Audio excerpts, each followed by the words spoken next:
father's side in a happy home. Was a king, I had a golden throne. Those days are gone, memories on the wall. I still hear these songs from the places that I was born.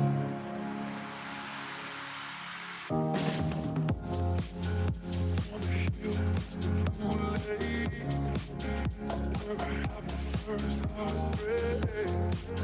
Still remember how it all changed. My father said, on the hill was the Kool-Aid, where I had my first heartbreak. Still remember how it all changed. My father said, don't you worry, child. Heaven's got a plan for you. Don't you worry now. There was a time I met a girl of a different kind. We ruled the world. I thought I'd never lose her eyesight. We were so young. Think of her now and then. I still hear this song, reminding me of the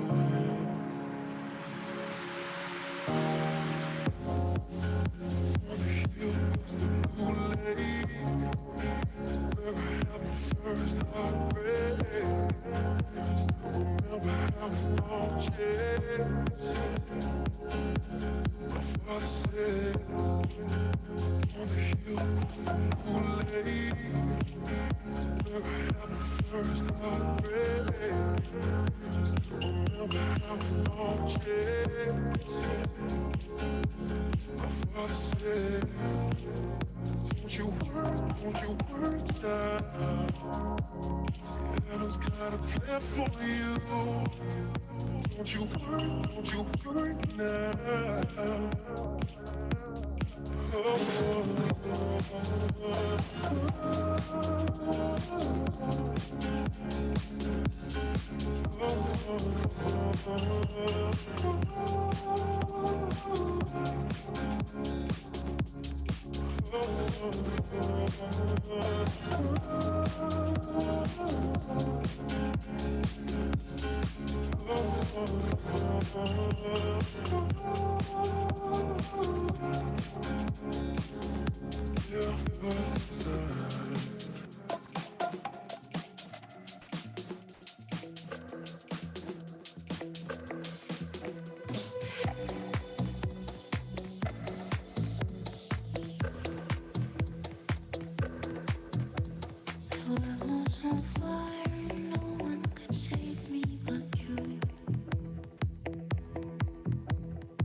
takes away all my baby blues.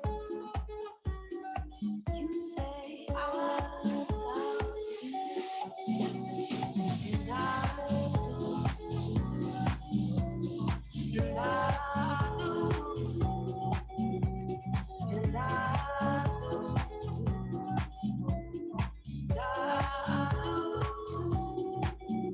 and I feel finally, you and me, oh, we can finally be, oh, and I feel finally, yeah. You and me, oh, we can finally be, oh, said not joyfully.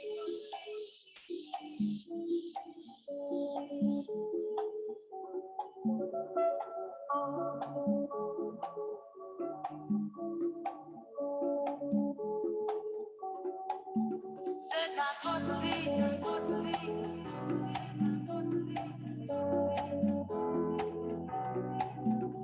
You stand up to me, up to me.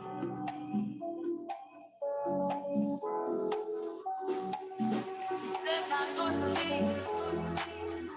Angels singing, God gives mercy.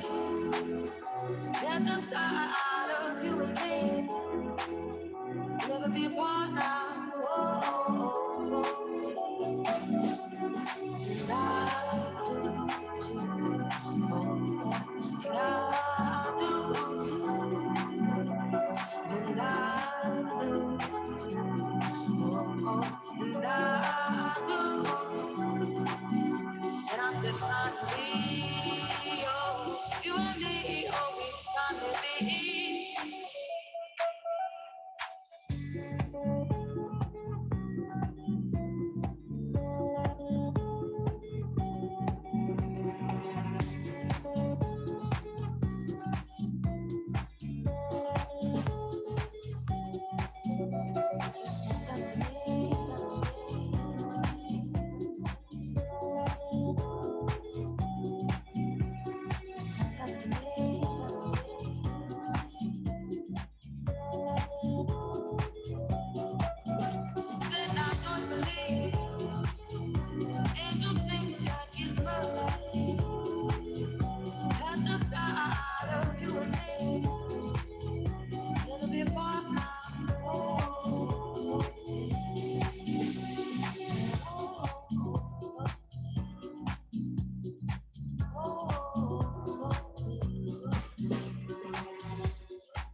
Good morning, beautiful people. Welcome to day two of our wonderful session. We're not going to start right now. We're going to give it another 5 minutes so that colleagues can join. But those of you who have joined so far, welcome. We're very excited to have you. I would like to ask a favor, please. If you could just indicate where your name is, if you could rename yourself and just indicate whether or not how you identify, whether or not you're him or her or them, so that at least when you are asking questions, you assist me as the facilitator not to embarrass myself and call you or her when you don't identify such. So let's do that in the next 5 minutes and we should be able to start. Thank you very much for your patience, and we look forward for an exciting second day.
Good morning, good afternoon, colleagues, and welcome to the second day of our very important regional stakeholder consultation on co-creating resilient sex worker programming in East and Southern Africa, especially in emergencies and humanitarian settings. My name is Lynette Mavot, and I'll be your host again, or your facilitator for the day. I'm pretty excited to be working again with my colleague, Charles, from ASWA. Charles, let's say hi. There you are. Yes. Good morning. Good afternoon. How is everyone? How are you, Lynette? I'm very well, thank Yes, you. Pretty excited about today's program. Yeah, you're looking bright. Oh, thanks. I do try. I do try. Pleasure once again. Yeah. So welcome every stakeholder. Yes. Let us carry on. Yes. All welcome right. to everyone. Charles, let me just finish just welcoming everyone, and then I'll hand over to you to welcome people. Thank you very much. Yeah. So we are very privileged to have a few government officials join us at this meeting. We've got our UN family who's joined us. As we've mentioned yesterday, this meeting is a collaboration between the African Sex Workers Alliance as well as UNFPA. It's a process that has been driven by UNFPA since last year. We have a whole bunch of co-creators as well as sponsors who have come together to help us organize this meeting. And I'd be remiss if I did not thank those colleagues. So we're very lucky to have the attendance as well as the meeting preparation from organizations such as UNDP, UNAIDS, such as ILO, such as IOM, we've got UNHCR, and UN Women. We're also blessed actually to have our civil society or NGO colleagues, the AIDS and Rights Alliance in Southern Africa, who have also helped us come to this point, as well as Frontline AIDS. There are others, such as the NSWP, that I'd be remiss not to mention, but just to thank ASWA's leadership for getting us this far and for making sure that this is an ongoing process.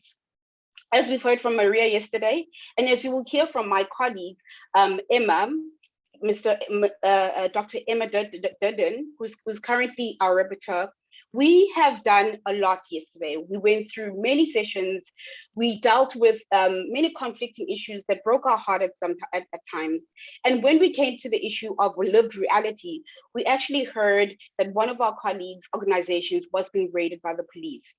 So over and above the COVID-related issues and concerns, we're still faced with security concerns as sex workers.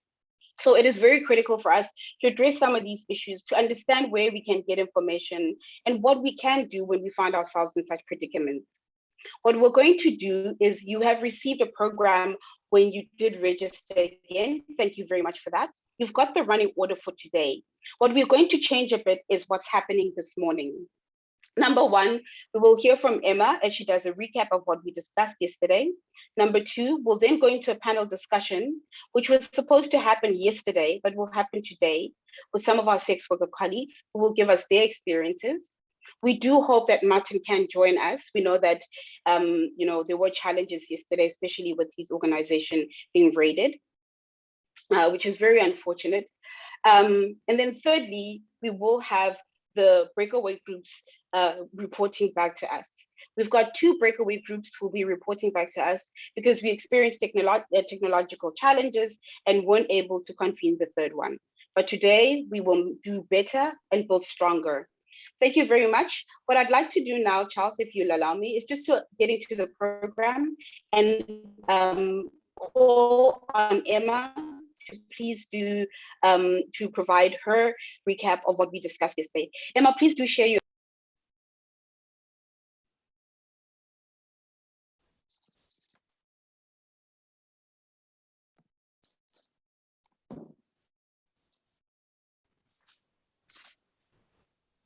Good morning, everyone. I hope you are able to see my screen, if not me. Emma, your voice is a bit low. We can't hear you, and there's a shadow under you. I think it's your laptop. If you could just, so we can see your beautiful face better. Oh, look at the scene. Nice. Thank you, Emma. Yeah. Okay. Thank you, and good morning to everyone. Good morning. I will just stop my video so that I can share my screen. I'm not sure I'm technologically advanced to do both. Are you able to see my first slide? Yes, we are, but can you please do it in slide mode? What is that thing called? Slide share mode. Because at current point, we can see all of the slides. If you just, yeah, that would help. And then if you could also just, your voice is a bit, we can't hear properly. Please do increase your volume. I think it's at the bottom here. It's that little icon that's next to, close to notes, and then there's the third icon.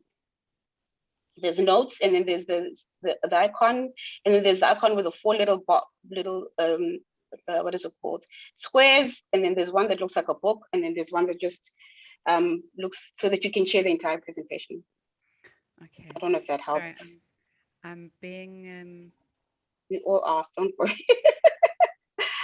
We're definitely with you. Don't worry. Right. How's that? No, we just, yeah, perfect. There you go. And just your voice, please. Just increase your voice a bit. Thank you. Okay, great. Is my voice better now at this level?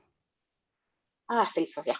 Thank you. Okay. Okay, great. Thanks, everyone. I will just talk us slowly through, well, not too slowly, but through the process of yesterday.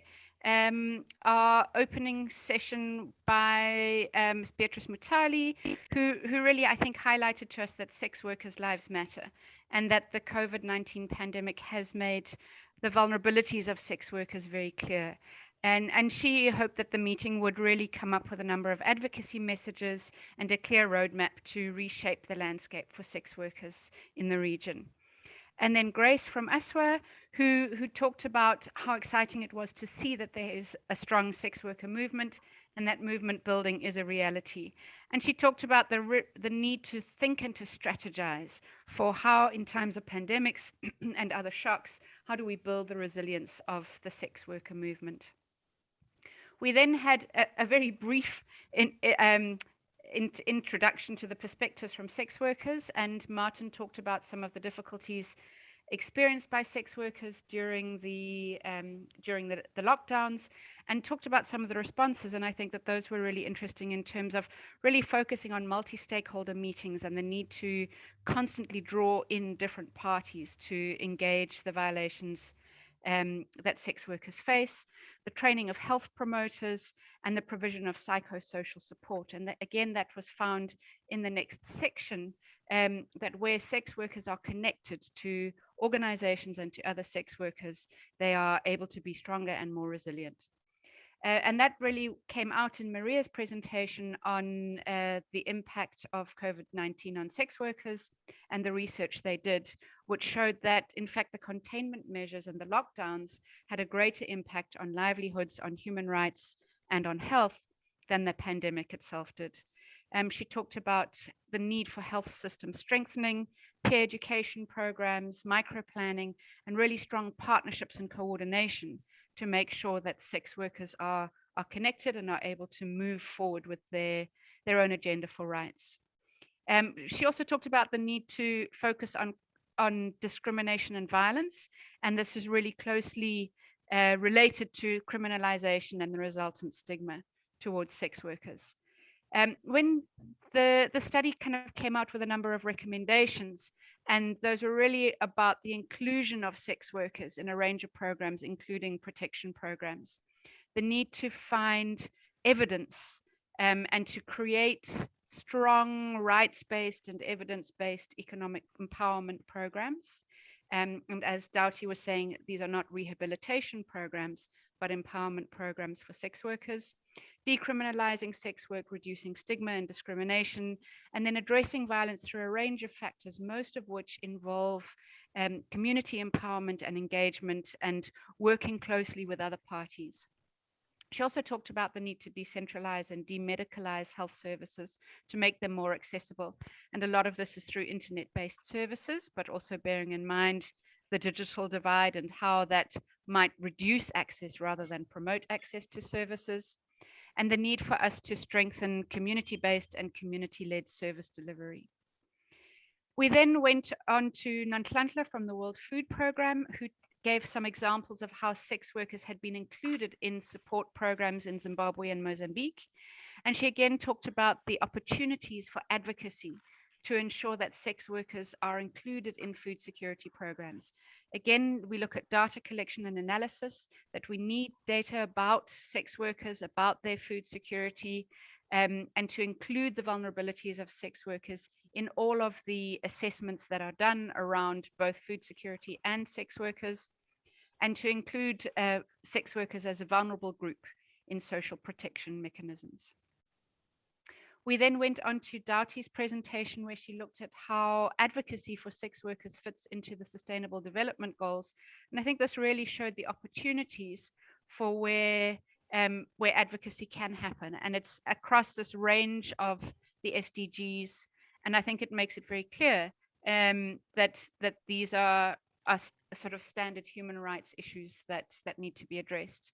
And then just kind of in summary for the day, I think that the key issues were that there are multiple opportunities for advocacy, for better services, and for increased and enhanced programs for sex workers that leverage on the global commitments and the Sustainable Development Goals. That some of the lessons from COVID-19 around enhancing service delivery and self-care options and multi-month dispensing can be really useful for sex worker programs, so that sex workers are more able to access health services, and that continued efforts are needed to enhance sex workers' capacity and promote economic empowerment. And finally, that the vulnerability of sex workers, which is a very particular kind of vulnerability, should be noted in all of the programs that relate to social support and relief and resilience building. And I think that was pretty much the summary of yesterday, and hopefully today we can continue to build on those discussions and presentations and ideas from yesterday. Thank you. Thank you very much for that beautiful summary, Emma. We truly appreciate it. And we appreciate the fact that you're joining us again today to help us take notes and to help us kind of quantify or distill the key messages that come out of today's sessions. So what we are going to be doing now is we are very privileged to have Mark join us today, having gone through what the organization went through yesterday. Dottie mentioned something very important yesterday that kind of stood with me, and I was thinking about last night, and that is how currently in Kenya, we're looking at political parties leveraging on sex workers as part of a community that can advance their agenda. This just shows the power and the resilience of the sex worker movement. When sex workers organize, sex workers are powerful, to such a point that even political leaders are coming to them and saying, hey, can we leverage on you to promote what we need to promote in terms of our agenda? I definitely think that this is a very important opportunity for us. And I'm going to hand over to Charles now to take us through the panel discussion with some of our colleagues so that we can hear from their perspective what the challenges are and how they've overcome those challenges and where the gaps are that we can assist with. Thank you. Thank you, Lynette, for that. And I'm so excited to be part of this process because we know it's supposed to take us somewhere. And we are much excited because this is a journey that we have been waiting for. And just to remind us that... Sorry, Charles, there's an echo behind you. I don't know why.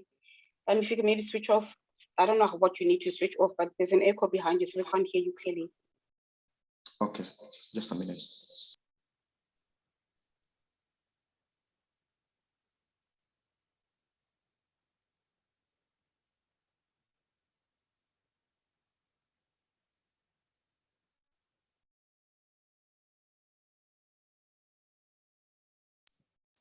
Sorry for that.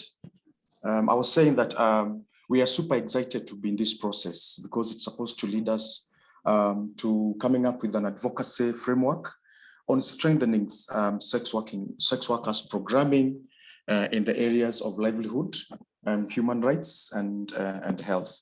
So all the inputs that will come across will be very key in developing this framework.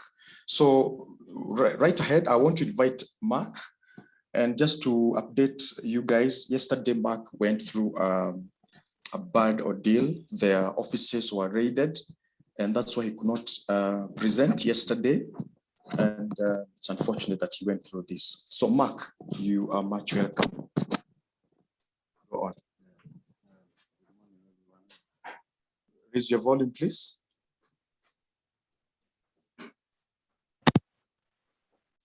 Everyone. Just, can you hear me? Yes, yes. Can you hear me? Yeah, we can hear you. Yes, go ahead, please. Yeah. Good morning, and I hope everyone is good. Just mentioned about yesterday what we went through. We were raided. Our offices were raided, and those are one of the things we're trying to fight. We're trying to fight the illegal arrests and without any reasons. But one of the things now affecting, and I think which are still going on, the inadequacy of for the illegal environment, because we were raided, but again, having the illegal assistance, not until if we didn't have our landlord to intervene, it would have been a very, very, a bad day for us. But at least our landlord intervened, and because he's kind of an MP, and that's where, we were kind of not, okay, we're not arrested. Some of us were arrested. Some of my colleagues were arrested, and today they needed to, they need me for them to get out. And the reason why, because we had a meeting of sex workers with police leaders and policemen and other stakeholders, and I had to report some of the police leaders, some of the police officers, and that was the problem, because they are also doing this in illegal arrests from day to day, and that was a problem. So when we reported to their bosses, who were seen like as traitors, and they're being extorting us money. And it is not, I hope government officials are on here, in case they are here, they have to know this, that because we also refugees, and the way we are taken, it is not in a good way. It is kind of, first of all, because you're a refugee, you're seen in another way. And again, because you're also a sex worker and a queer, it is a very, very bad situation if you get caught. And this is one of the things we need to fight. We need to fight this stuff. And now, leave alone that. The first thing I was talking about, it is the inadequacy for the illegal environment. We need to have, I don't know if ASWA can look into it, to have legal departments where we can, connect, where we know where to call in case of these illegal arrests, and when to call people, which lawyers to call, for that so that we can, we can mitigate this.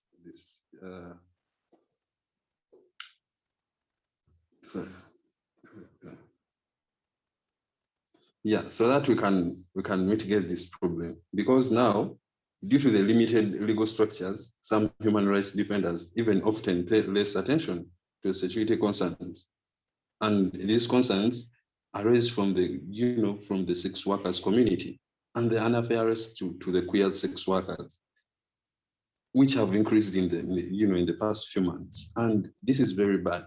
We need to find a way to go around this. We need to have stakeholders and to know how to mitigate these problems.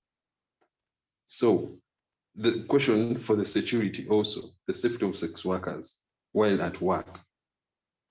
And this is due to the targeted information and rumors that sex workers in bars and places where we work, that we spread a lot, with the one spreading coronavirus, which is not, true. Of course, everyone spreads it, not only sex workers, but because we're targeted, and this is the information going around to police, to other offices, government offices, and this is where we mostly targeted, because we presume to be spreading, corona. Well, the bigger, we take the bigger part to spread corona, which is not right. And we kind of, bantered for this, and it is not right. I believe ASWA and other organizations have to look into this. The other thing I want to talk about is to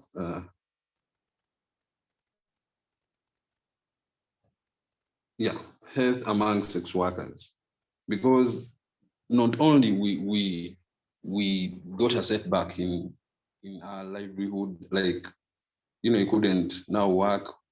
If you can't work, you can't get food, you're being chased out of houses, but also the worsening of the mental health condition.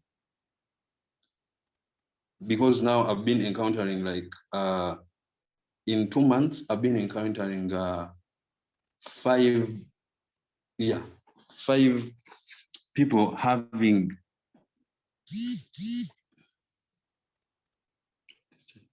sorry, someone was texting.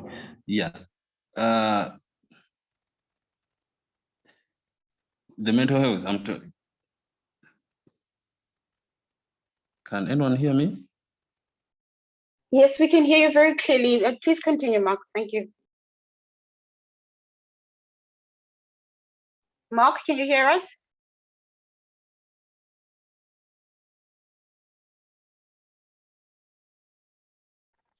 We can hear you. Hi. Mark, are you okay? Your mic is muted. Yeah, unmute, please, Mark.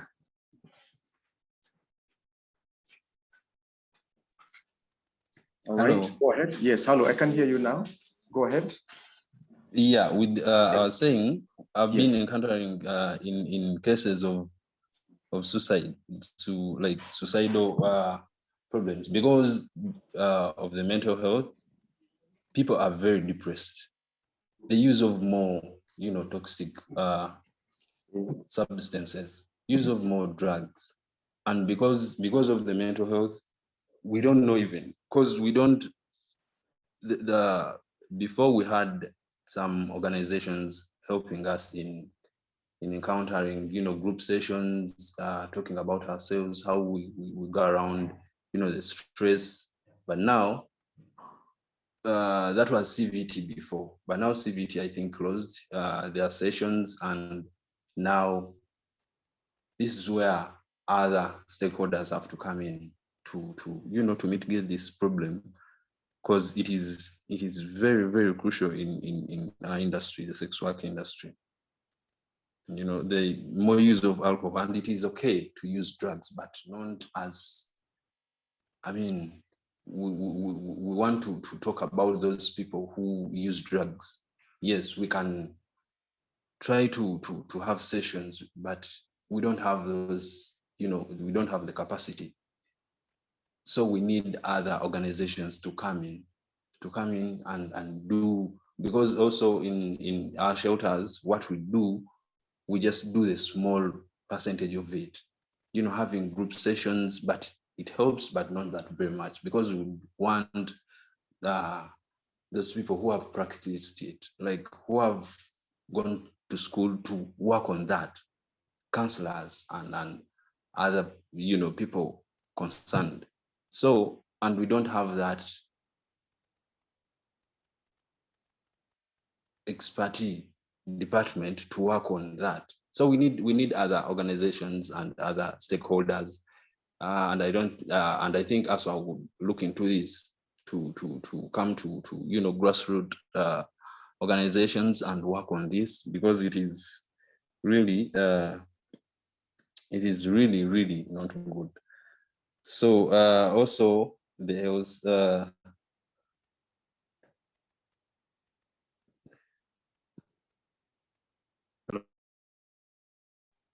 Please continue, Mark. Are you okay, Mark? Please unmute.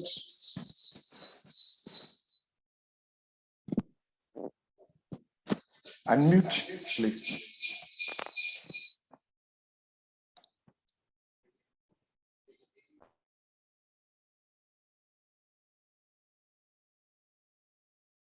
Charles, I suggest Hello.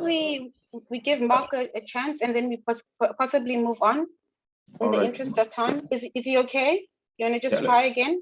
All right, let's Mark? try just 1 minute. Mark, are you okay? If Mark, are you, please unmute. Unmute, please.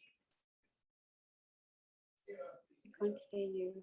Okay, so sorry, yeah.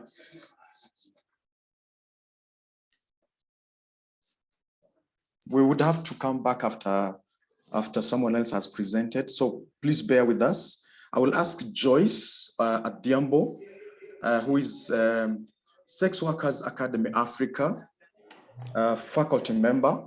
She lives with HIV, and she's proud to live with HIV, and she lives positively.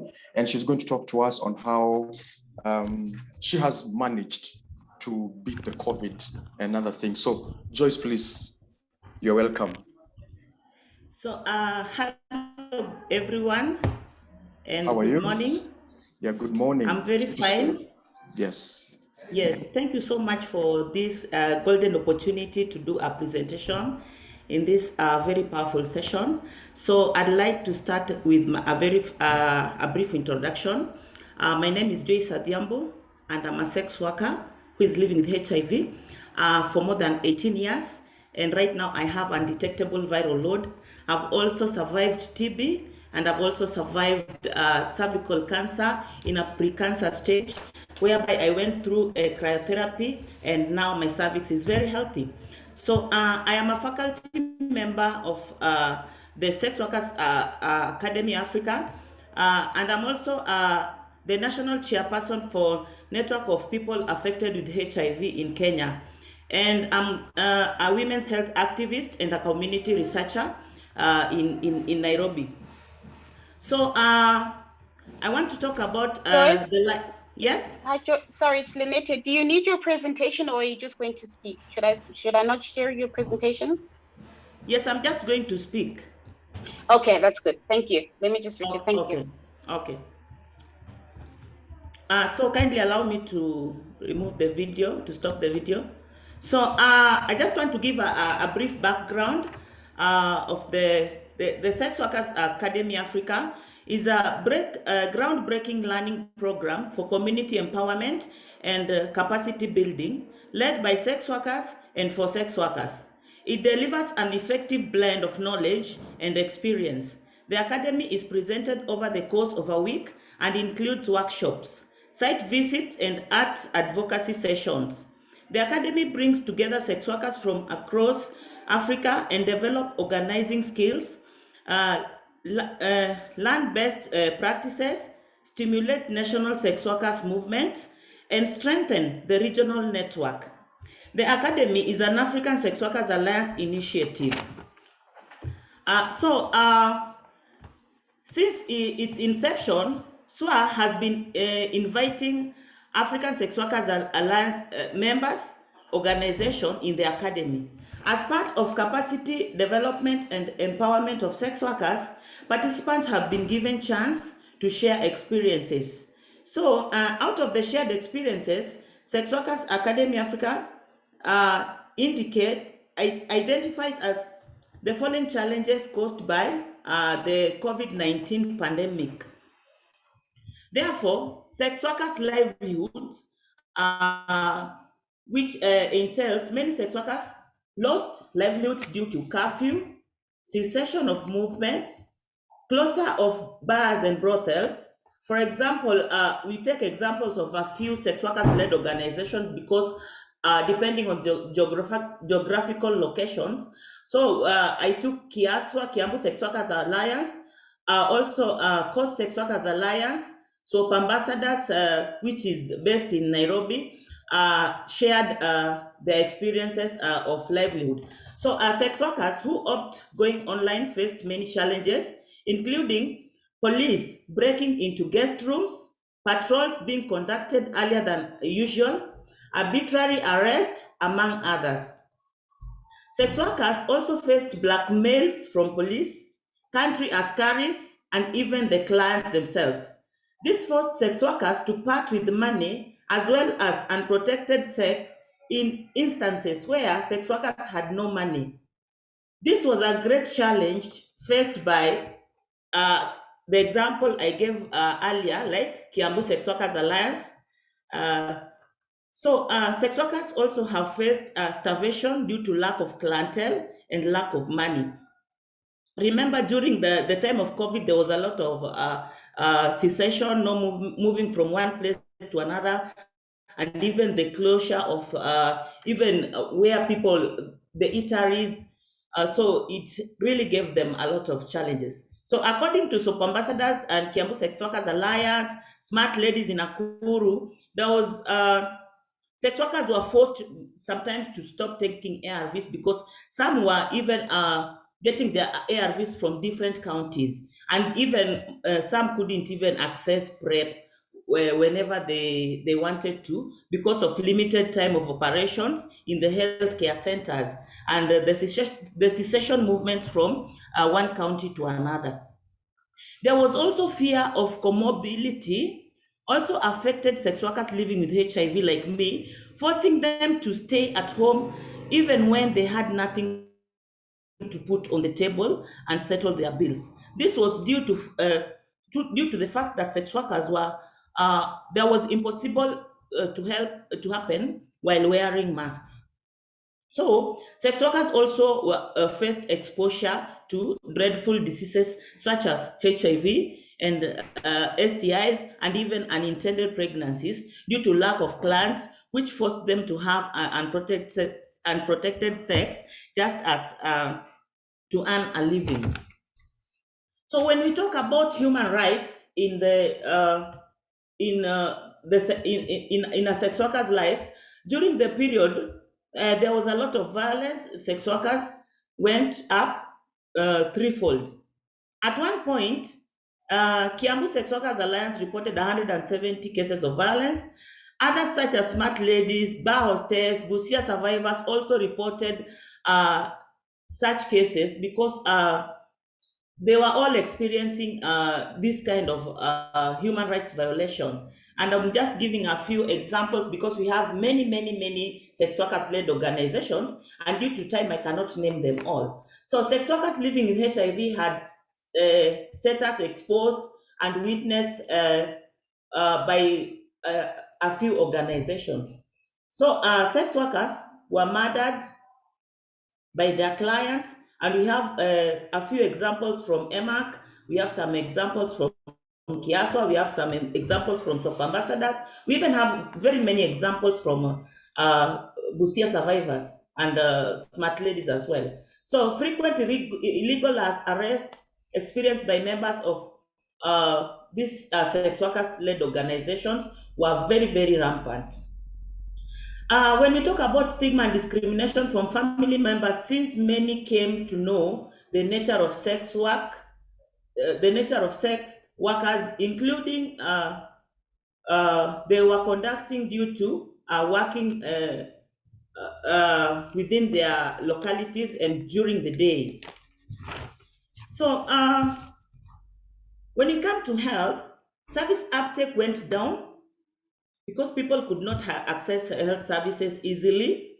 According to Kiaswa, HIV positive sex workers feared comorbidities, thus avoiding going to the diocese for refill of ARVs. And there were clients who couldn't even access the ARVs because they lacked transport. They even lacked people who could support them in terms of sending them medicines from where they come from. And also they feared disclosure.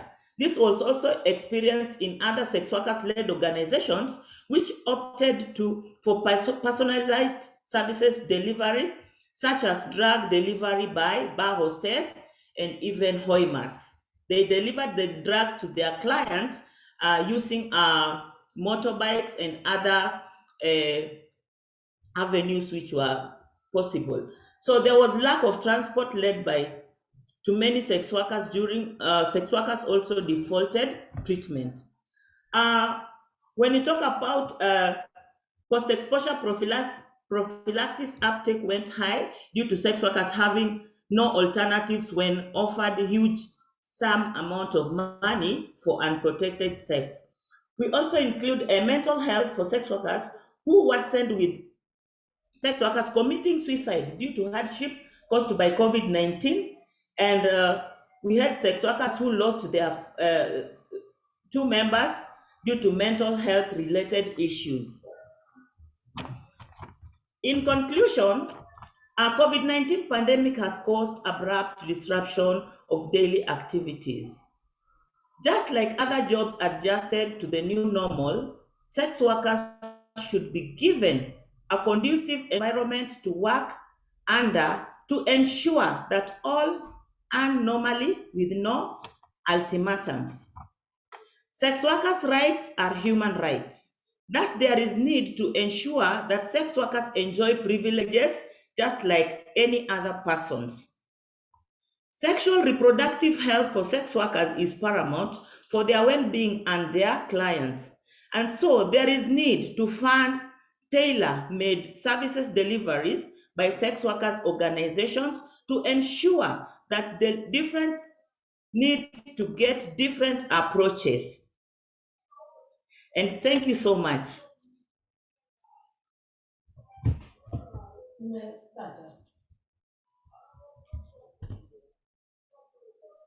Thank you so much. Just a moment, Charles. Yes.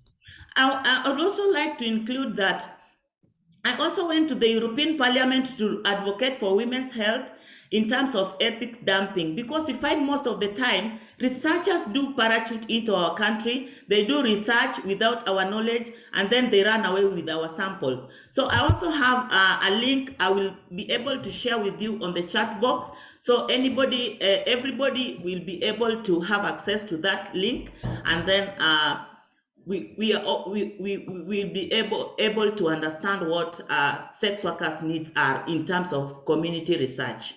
Thank you so much. Fine. That's fine, Joyce, and thank you so very much. I saw that video, and it's a great video advocating for sex workers' rights. Yeah, you can put that on the chat box. So Mark is now ready. Mark, please. Yes, all right, finish on what you had left before. And now, yeah, I wanted to, to elaborate more on the legal environment. And due to the limited, legal structure, some human rights defenders often pay less attention, and I don't know why, to the security concerns raised by the, sex workers community. And the unfair arrests of the sex workers have increased in the past few months. And this part is very important for sex workers, and mostly for the refugee sex workers, because most times we've been having, because of this COVID, and we've been having, rape cases, and you could not even report, because first of all, where are you going to report? It is the police. And when you reach to the police, who are you? Are you a citizen? Are you a refugee? What are you? And when you're a refugee and you're reporting a citizen, that, what, I went and, this is what I do, but I was raped, and someone is going to say, okay, it is what you do. Do you think there is rape in sex work? And I mean, a police officer talking like that, it doesn't make sense. You know, it doesn't make sense. And they try to corner you in a corner because you're also a refugee. And it, man, it's what we have to fight for. First of all, it is the rights, the human rights. And this is where the legal department, I don't know also how we're going to deal with it, with this, but and other stakeholders, but this is where the legal department or the legal environment comes in. It is first the human rights, because we've been also having problems where someone goes for the work, the sex work, and then is kidnapped for more than a week. You can't report. When you go to report,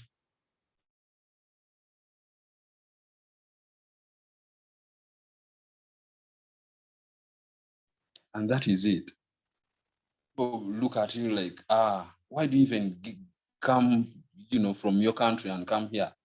I mean, it is very disturbing, because we all have reasons why we leave our countries. We wouldn't want to leave our countries because, I mean, it's understandable if someone leaves this country, but the legal environment in the sex work industry, it is very needed, provided citizen, non-citizen, because however much we could try, but even calling a legal representative in any, in any other organization which can, give give help in the legal department. When you call and ask what is the problem, it is because I'm a sex worker and I'm being held at a police station. Now this is where things turn around. Be like, okay, let me call you back, and someone doesn't. But imagine you're in a police cell and you're being assaulted, you're being discriminated, and the worst part comes in when you are a queer sex worker. This is very bad for us. It is very, very bad, because how are you going to even explain to someone that I'm a man having sex with a man? Does it even make sense? It doesn't to some people, to most of the, most of the people. So we need to have a solution on that. And yeah, that was my, it's what I wanted to submit, by the way. So, yes, Charles? Yes, Mark. Any question?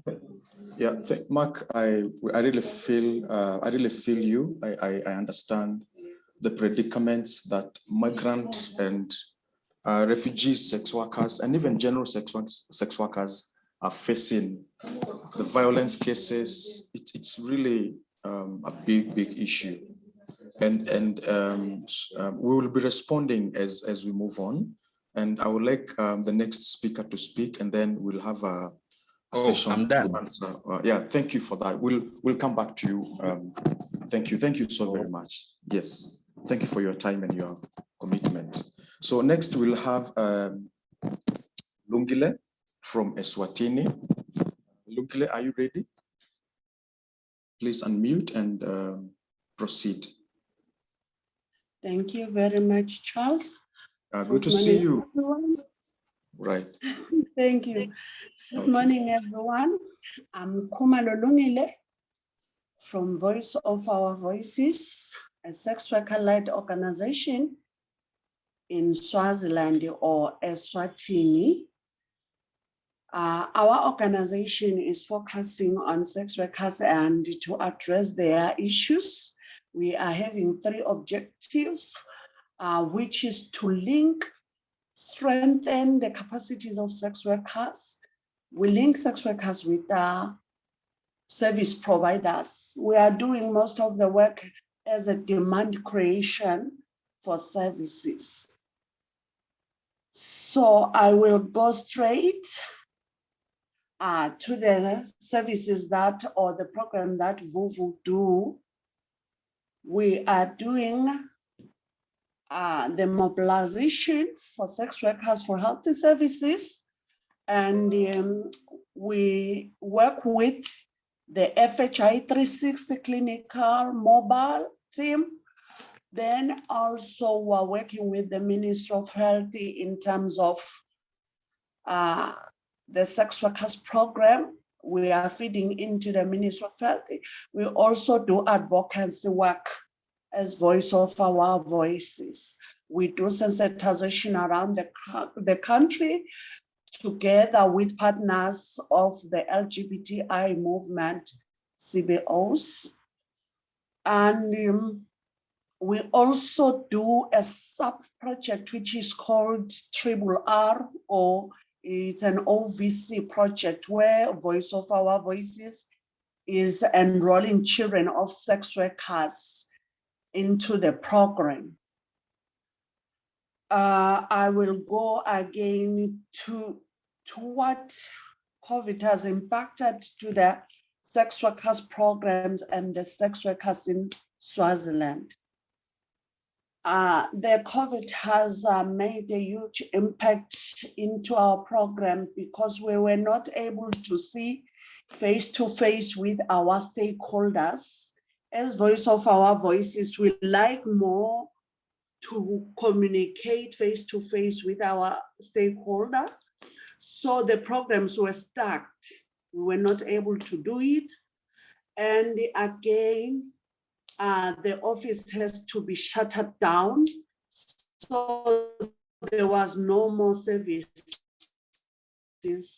healthy services for the sex workers. It was hard for them. In terms of human rights violation, the sex workers were beaten by police due to the restrictions that were given during the COVID-19 pandemic.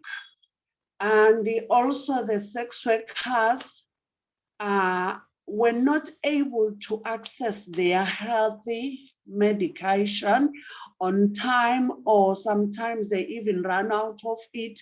They were not able to do their refills, which caused more defaulters. And in terms also of human rights violation, there was one day where some of the sex workers tried to come out with the expectation that they will get something, but only to find that the police and the soldiers were there.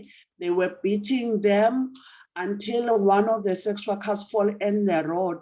If there was no one to help them to say, stop beating the human beings, so one was supposed to be overdriven by a car, that to be killed by a car because she fell on the road and someone helped that sex worker, pulled the sex worker from the road. So as Voice of Our Voices, it was very tough for us to maintain this, to say the police are doing or the soldiers are doing a good thing to the sex workers. We have raised this issue with the stakeholders that were concerned, and there was no way that we can collaborate in a table with them because that time there was no one was allowed to walk, no one was allowed to do anything. You stay in the house. And in terms of, again, the human rights violation, the uprising that is happening currently in the country, it caused a lot of stagnations in the program. Also, it is not giving safe space for the sex workers to associate for clients, even though the restriction of COVID has gone down. Also, I want to talk a bit about the COVID-19, where we have got support. VUV has received support from FHI 360 and the USAID through a grant which is called Economic Strengthening, whereby Voice of Our Voices was able to train eight economic strengthening facilitators, and the skills, I'll just give a summary. The skills that were built were different skills, and we've been able to form 78 groups, and we are able to reach 875 sex workers with those activity and other package. So they have developed skills building groups that were taking them maybe to do some savings, and they were able to save 34,350, and they have loaned 2,860. So they also develop small groups as individually that I have now the capacity to work alone. They were 10.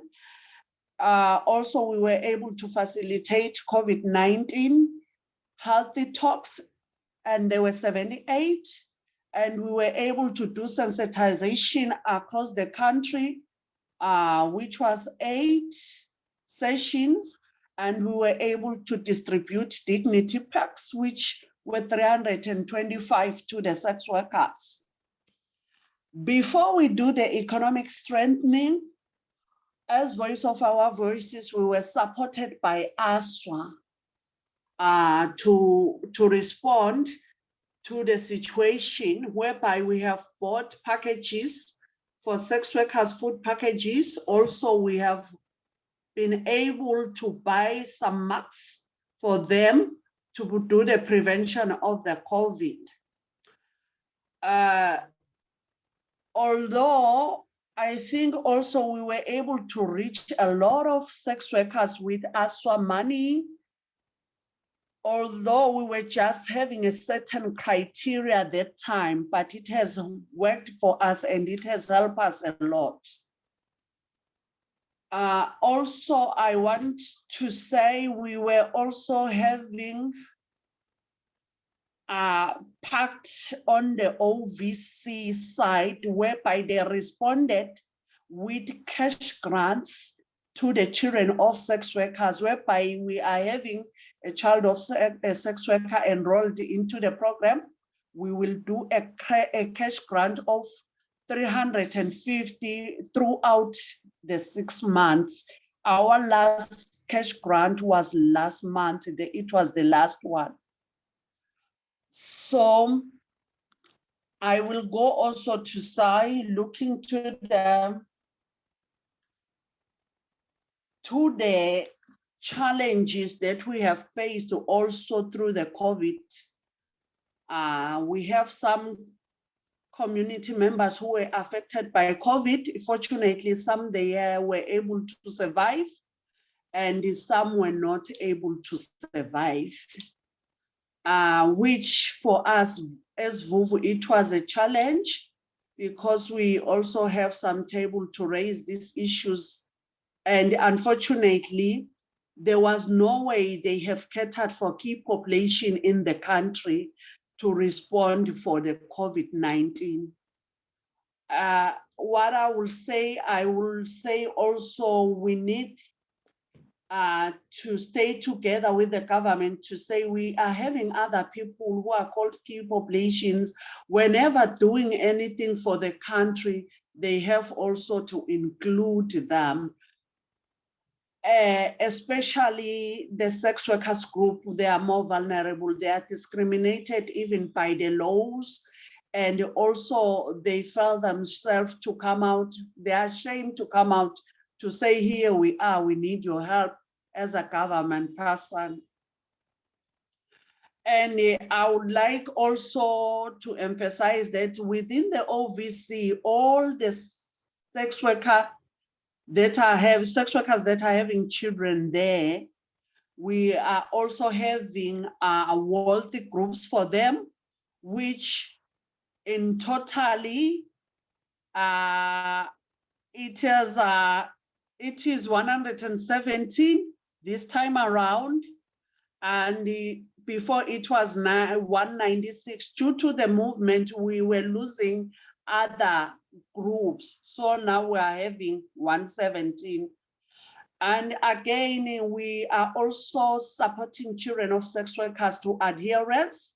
VUVU has been able to support 105, and we also respond to GBV. What we do as Voice of Our Voices, if there is any GBV case that we notice among the sex workers community, we issue a referral to a partner who is responsible to respond to these issues.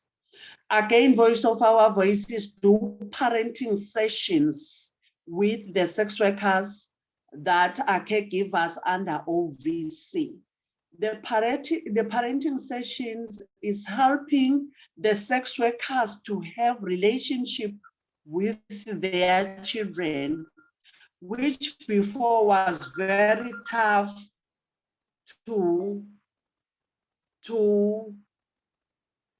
them to be responsible parents. But so far we're seeing a change. They are able to reconcile with their children. They are able to take responsibilities as mothers. And lastly, maybe I won't take too so long. Lastly,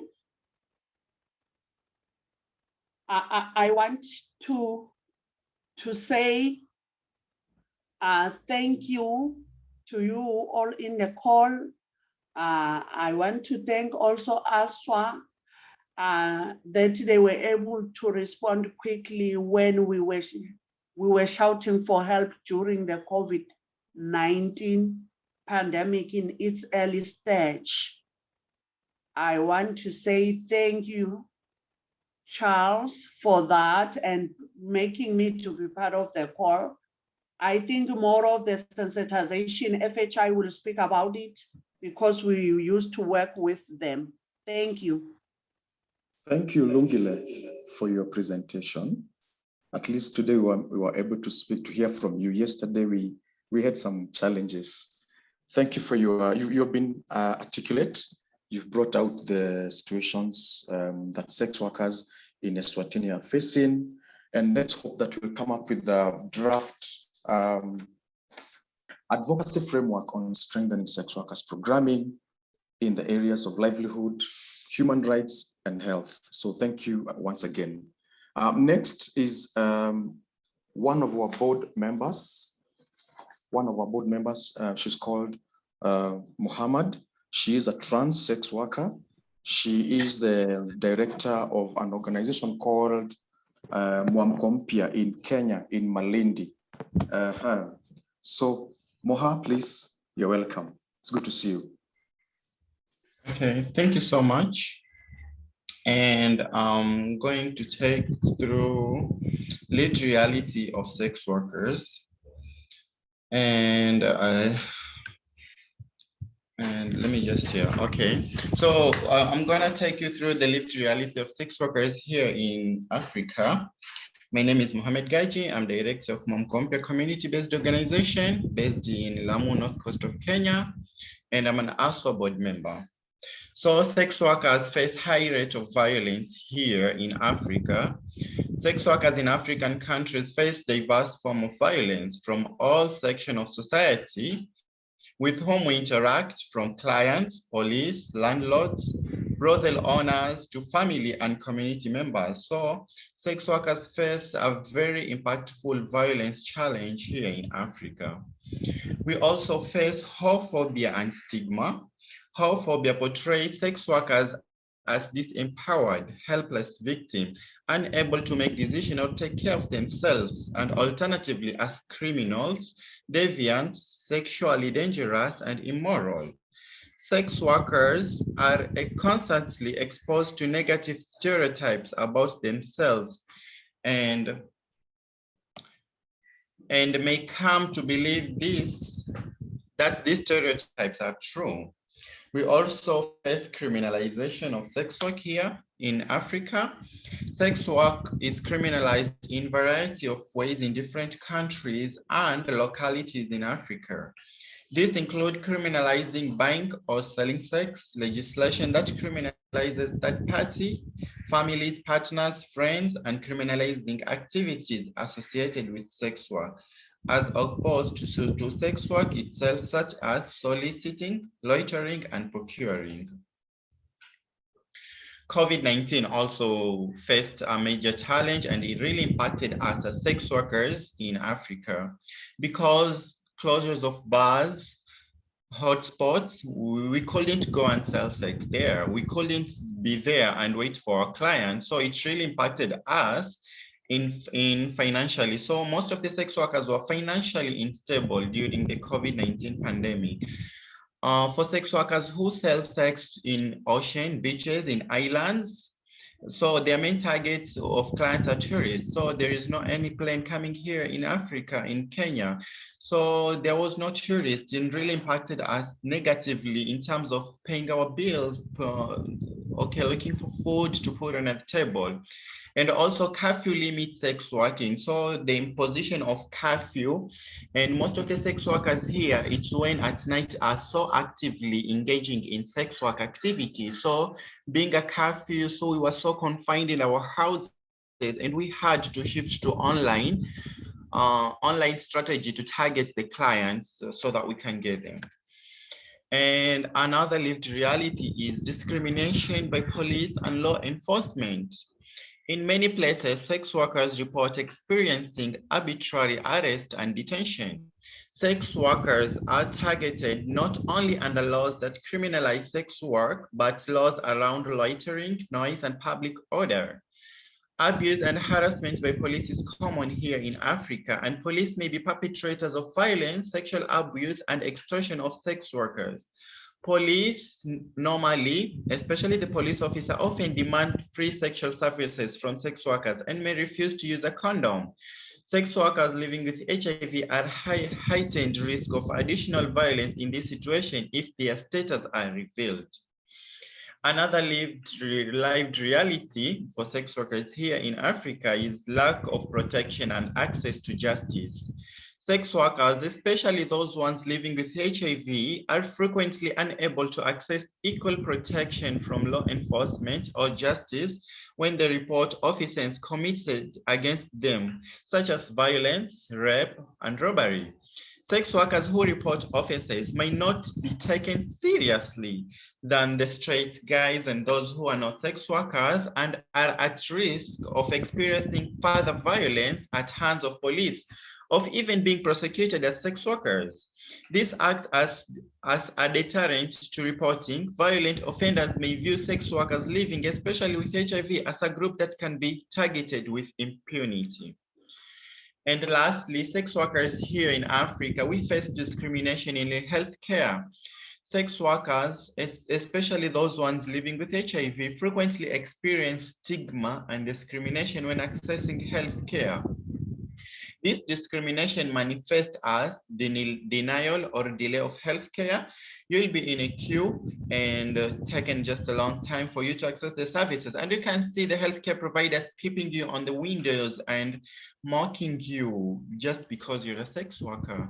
There is also some of the healthcare provider breach of confidentiality. They disclose someone's status. They tell their fellow doctors and medics that that's a sex worker living with HIV there on the queue. So it's really impacted us negatively, especially in healthcare providers discrimination us. And also some healthcare providers are so indiscreet, judgmental, and stigmatized. So basically, these are my few points which really emphasizes on the lived reality of sex workers here in Africa. Thank you so much, and thank you so much for your audience. Merci. Thank you, Moha, for your presentation. Thank you for painting the picture on what is going on in Africa. Lynette. Lynette? Yes. Yes, could you go on? Hi, Charles. Yes. I was going to ask if there was going to be any other panelists, or may I continue just to close up that session? Let me close up the session. Thank you very much, Yes, colleagues, please, go for ahead. those wonderful contributions. Okay. Thank you very much, colleagues, for those wonderful contributions. I think from all of you, what we've heard, which is really painful, is what Maria stressed yesterday when she said the cure is worse than the disease. We clearly are facing a situation where sex worker colleagues are not only facing harsh consequences of COVID-19, but persistent challenges. And these are very layered, they're multi-layered, and they're very complex in nature. For instance, we heard from I think Mark, who was speaking from a broken heart, that if you're a migrant sex worker, you face further discrimination than when you are a normal, you're not even treated as a human being. And this is a very harrowing consequence or harrowing reality that a lot of migrant sex workers will face. Mark also mentioned something very powerful, though, that if it hadn't been for their landlord, they would have faced harsher consequences. So clearly there are nuggets of hope. There are people out there who care, and there are ways for us to strengthen the way that we respond, as well as the way that we care about one another. That was very encouraging. The issue of mental health was also raised by Mark, and this is a very critical issue during COVID, especially when you don't have livelihood. I think this is an issue that everybody faces, whether or not you're a sex worker. But I think when your trade or when the place of work is redundant, which is what COVID has literally done to most sex worker organizations, you face yourself really between a rock and a hard place. So I think mental health should be top of our agenda and an issue that we should be dealing with. I actually have a question for Aswa on that. I'll come back. Mark also mentioned the issue of peer-to-peer support, and before COVID, there were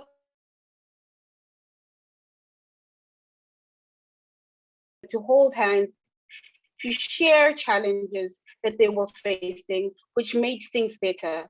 Now we are all in a digitalized world. We live on the digital landscape. With the lockdowns, we weren't able to physically meet, and that has now created, a bridge between how we come together as people. Mark also mentioned a very critical issue, which many sex workers at current point aren't accessing any services, right? Legal services. So for instance, this is a persistent challenge that sex workers face. It is a persistent challenge that has not moved at all. So this is another big area that we need to think about. Joyce spoke very eloquently about the AS, or how do you say it, ASWA academic program that is provided by ASWA, and how that program has actually done a lot of work in strengthening the capacity of sex workers to stand by themselves. It is an African program, and it is, of course, an annual program that has been supported thus far. So, of course, we need to make sure that programs that do work are consistently being supported, whether or not by donors or by our governments, right? She spoke about issues of gender-based violence and being sidelined as a sex worker when those occurred. So that is another big challenge that we are dealing with. Where there's a lot of funding right now for gender-based violence, the question should be, where are sex workers in this place? Where are sex workers where gender-based violence programming is concerned? That is a very big challenge we need to think about. Lungile then came on and spoke about the wonderful work that they're doing in Eswatini, even amidst the challenges, right? Because they are providing OVC, they are providing sex worker mothers support, and they're doing a lot of food support thanks to ASWA and other partners. Again, she thanked ASWA for the way they immediately came to the attention when they were facing emergencies. So thank you, ASWA, for your resilience, for your partnership, and for taking care of your members. So we do know that in ASWA we can rely, but we do need to support ASWA as well to be strong and to continue providing these services. She also spoke of the violence that happened. So we consistently coming up with this theme of violence that is perpetrated against sex workers. Mark spoke, for instance, about sex workers now being called spread the community that is spreading COVID-19, which of course is unscientific. It does not make sense. But because people are facing triple, quadruple stigma, this is another area where sex workers seem to be facing a big challenge. We then received a very powerful presentation from Maha. Thank you very much for that, ma'am. I'd really like the hat that you were wearing. If you could just courier it to me, I'll be waiting for it. Thank you, very stylish. Madam Maha spoke about, or gave us beautiful picture of what is happening in the region with sex workers. So we thank you for that powerful panel. And the reason why Charles has asked me to take over is because we actually have a few questions. We have a few comments from people saying, thank you for the powerful presentations to all of the colleagues and your endeavors. And we know that we are all facing a hard challenges.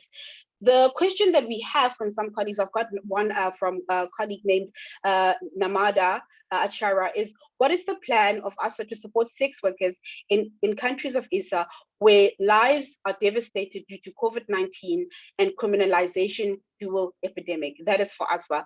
There was also another question for ASWA about what is ASWA going to be doing to assist with sex workers facing violence, especially when they are being perpetrated as the so-called spreaders of COVID-19. There was another question around that. What is ASWA's strategy, as well as what is ASWA's strategy around putting in place safe spaces for sex workers? I know that Charles has responded to some of these questions, but perhaps Charles can just do us a favor and just, or Charles and Madam Maha can just both give us, the thinking around what ASWA has been planning going forward to start supporting its members, to reinforce the support of its members around these areas. Charles, I'll hand over to you, then I'll ask Madam Maha to just close us off. Thank you. Okay. Thank you, Lynette, for that. Yes, ASWA has managed to respond to some of those cases, and one of it is violence. We have created a tool that is called Sex Workers Murder Monitoring Tool. You can find it on our website. This is a tool that assists sex workers to report the violence cases. We were funded by some of our panelists here, Frontline AIDS. They also funded us to do a training on violence. We trained some of our members on coming up with the curriculum. We trained on violence, on how to report and document violence cases. We also did a training on mental health. Yeah, we realized that during COVID-19, a lot of sex workers underwent mental health challenges. So we had a training on that. And we are continuing to partner with good partners and donors to see how we can assist sex workers even more. Yeah, we're also trying our best to come up with guidelines, policies in the area of mental health and violence cases. So we're still in the pipeline and we're hoping to do our best. Thank you for that for now. Mohammed, do you have anything to add?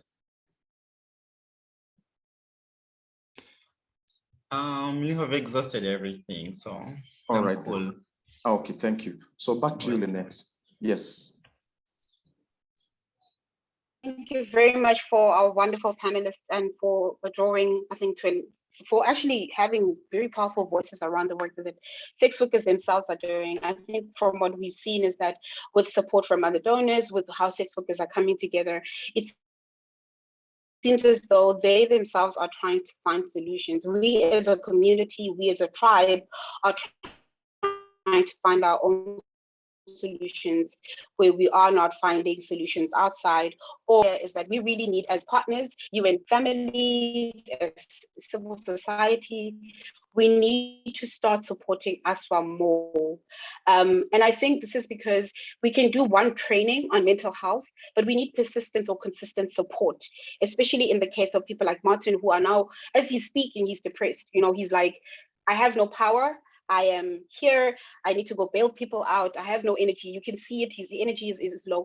So we need better systems in place. And I think this is what Charles keeps reinforcing, that we are going to work with the UN family to see how best we can develop a strategy that will help us advocate with our own agencies, with donors, with our governments to do a better job in the next 5 years, so that by the time we get to the 2025 targets of the HIV UNHLM that was set, we can actually report that we have done a lot around the issue of inequality, especially inequalities that sex worker programs or sex worker colleagues face. Okay, so now Charles has kindly shared the sex worker monitoring tool. It sounds very depressing, but it is the lived reality that we're facing. We actually do not have a presentation from anybody on how they are addressing the legal challenges around the work that the sex workers are facing. I don't know if ASWA is collaborating with any of the organizations at national level who provide, for instance, pro bono legal support to speak to that. But if we do, I will come back and we'll try to find a speaker or to find an intervention to at least try to give some hope somewhere, so that we know that when you are faced with a predicament, there is somewhere you can go to access legal services. This also goes for GBV violence, and COVID, of course, is a new area that we need to think about. How do we deal with this issue, especially in this emergency and humanitarian setting? We are now ready to move on to the second part of our agenda, and that is going to be a few presentations that are going to help us look at promoting rights-based approaches to access to information, health, and bodily autonomy. But before we do that, I'm going to give everybody a bit of a break. We will, at my time now, it's 21 minutes past 10. Please all go grab a tea, go use the bathroom, and let us be back at 10:30 for our first presentation, focusing on the right to information. Thank you.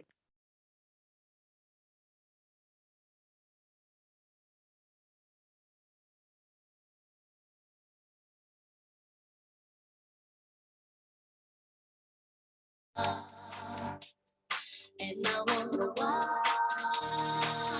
I'm addicted to love. One day I'm run away from you and this love.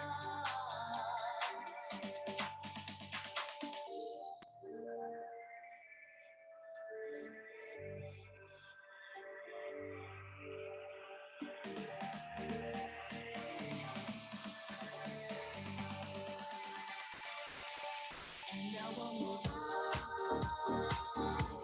I'm addicted to love. One day I'm run away from you and this love. And I wonder why I'm addicted to love.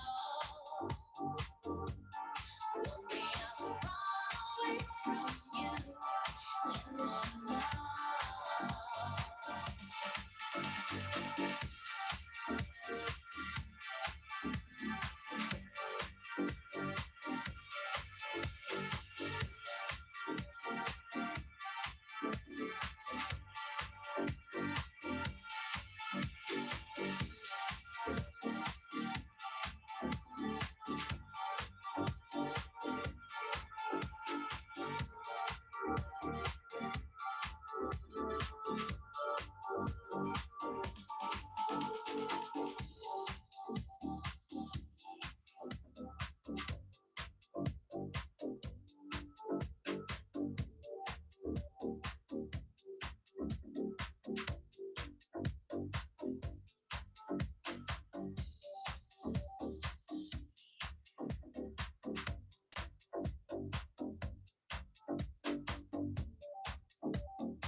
Okay, I hope you've all gone and collected some tea, some juice, you've used the bathroom.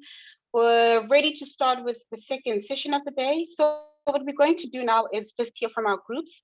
As you'll recall, yesterday before we ended the day, we broke away into separate groups. Unfortunately, we could not have breakaway group 3 because of technological challenges, but we definitely did have group 1 and group 2.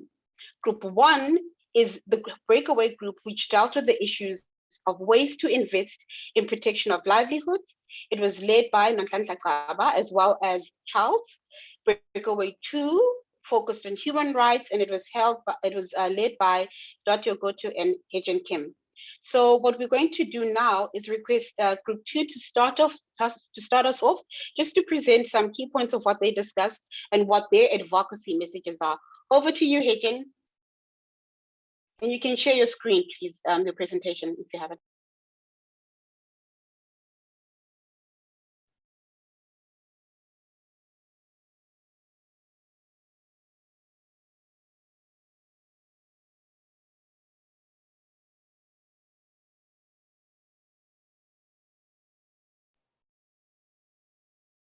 Hey, Jen, we can't hear you. Can you hear me now? Okay, my apologies for any background noise, but they doing some construction way back. So if there's noise, my sincere apologies. I've really summarized the main points. We had some discussion, but I just wanted to sort of like narrow it down to sort of the key points we discussed. The first one that we really touched upon was a need. Sorry, can you please make it bigger? We can't see. Yeah, thank you. Perfect. Thank you. Okay. So the first one was really to look at the need for broader intersectional approaches. And one example that was brought up was that essentially what makes a sex worker vulnerable is what makes every woman in society vulnerable. So understanding that the stigma and discrimination that and the human rights abuses as a result that sex workers face is due to issues of patriarchy, is due to issues that fuel gender-based violence in general. It is the need for society to make decisions about women's bodies or to police what a woman can do in society. So we really talked about those intersectional aspects, and obviously that then carries forward in intersectionality with other issues, whether it is queer rights, trans issues, because of the diversity within sex workers, as well as across movements. When we talk about labor movements, obviously women's movement, but when we talk about labor rights, when we talk about health rights, etc. The second point is an emphasis that any human rights advocacy needs to be strongly grassroots based, and we know this. And in that, it was emphasized is that even though a lot of progress has been made in ensuring that there's participation of sex workers and the grassroots, that communities and sex workers need continuous training and capacity on laws and policy that criminalize, in order to ensure that the arguments that we are putting forward and the human rights issues that we're putting forward are strongly rooted in the language and in the understanding of what actually fuels criminalization, which policies and laws actually need to be changed, and to be able to articulate why these laws and policies are a problem. The third part that we discussed was the leveraging elections, and this is both during, before, and after elections. And this is engaging politicians and policymakers. For example, you will see that when it's not election seasons, politicians might be very willing to engage on sex worker rights and human rights. But when elections come, their language can change. Or they make commitments and engagements with elections during elections that are that they then do not keep up to after the elections are over. So continuous elections during, before, and after, continuous engagement during, before, and after elections with policymakers and politicians is essential is an essential strategy when dealing with human rights as well, and this includes human rights of sex workers. The fourth sort of strategy we discussed is to leverage diverse days of action. So we know there's sex worker days, we know there is a day against violence against sex workers, but we also need to look broader. Which other days of actions, and this comes back to an intersectional approach to human rights of sex workers, which other days of actions, whether it's Labor Day, Human Rights Day, whether it's Women's Day, are relevant and necessary for us to go there and be able to say, it's like, hey, do not forget that these issues also impact sex workers. Do not forget sex workers in the particular issue that you're highlighting during this day. Even when it's a day that highlights abortion, that is a very relevant issue to sex workers. So to insert the sex worker rights aspect in the diverse days of actions that happen. Also, specifically, engagement with trade unions and labor movements is essential. And during my presentation later, I will touch a bit more about that as well, because I've been thinking about that as well. To further the labor argument and to make intersectional connections with labor movements. So engaging with trade unions was one aspect that, and one strategy for human rights advancement that we discussed.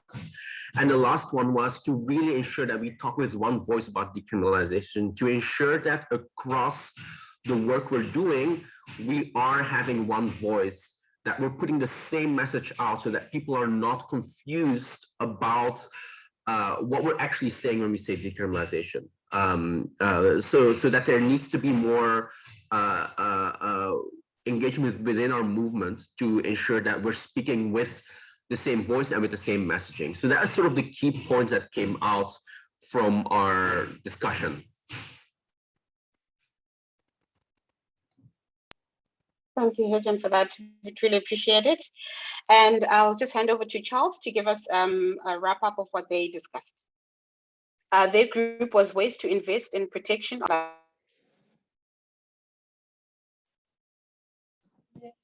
All right. Thank you. I will give just an overview of what we came up with yesterday. The first question was, how does resilience and innovation programming for sex workers look like in the region? So we had a participant called Fainam from Sisonke, who highlighted that we need to include other key populations organizations in our activities and agenda so as to jointly end stigma and discrimination. He talked about media visibility should be key so as to reach many relevant actors, reaching all the communities on the ground and also empowering them. There was this idea of transformation. Sex workers should look for alternative ways to bring transformation to the industry. We had Elvis from UNFPA who highlighted that sex workers working areas should also be a key area to work on. And he gave an example from Brazil where he talked of rotational accommodation for sex workers. This is where the government takes note of the number of sex workers working in an area and puts them in a program. So as in case one needs to shift, the location can be easily transferred to the area they're migrating to. Additionally, sex workers should adopt digital literacy and partner with online sites so as to avoid displacements during pandemics, e.g. during COVID-19, and also enroll as escorts as they were hardly hit by the pandemic. Then we had Simfiwe from ILO who emphasized that sex workers' messaging should be combined with the messaging from the actors of labor organizations and others that we work with, e.g. the Ministry of Labor and Social Protection. Sex workers should think around what key messages will move us towards those resilient and sustainable responses. Then there was a key question that emerged as to how sex workers could bounce back from pandemics. And a good example is to develop alternative livelihoods for sex workers. Sex workers need an urgency response to respond to health and legal rights, and also inclusivity of sex workers from grassroots level. Inclusion of more interventions for male sex workers because they have been ignored. And then Keswa from Kenya talked of e-health, like e-counseling, to be able to reach and ensure the well-being of sex workers who need mental wellness. And then lastly, there was idea of integration into social protection networks, e.g. in Zimbabwe, the sex workers have been incorporated with the Ministry of Social Protection. Thank you for listening. Back to you, Lynette. Thank you so much, Charles. Thank you for keeping it short and sweet. And thank you very much both for the wonderful repertorying. I think all of your issues make a lot of sense and come together, especially the issue of intersectionalities across platforms, across key populations, across the way we speak. We definitely need to see better intersectionalities and move away from the silo conversations. I think it is about time. I mean, we've been talking about this for a very long time, for the last 2 decades, actually, that we need to come together. But I think one only can come together or come to the table once you're strong enough in order to negotiate. So the sex worker movement, especially in East and Southern Africa, is growing really strong, and it's got a very strong partner behind it as ASFA. So we are ready now to engage in intersectionality and to speak to other at the important table in terms of what our needs are and what we need to push across. Days of action definitely makes a lot of sense, to not necessarily isolate it to a Day of Sex Worker memorial, or or just Sex Worker Day. We need to literally be everywhere, and this is a very sweet spot that we need to leverage and include in our framework.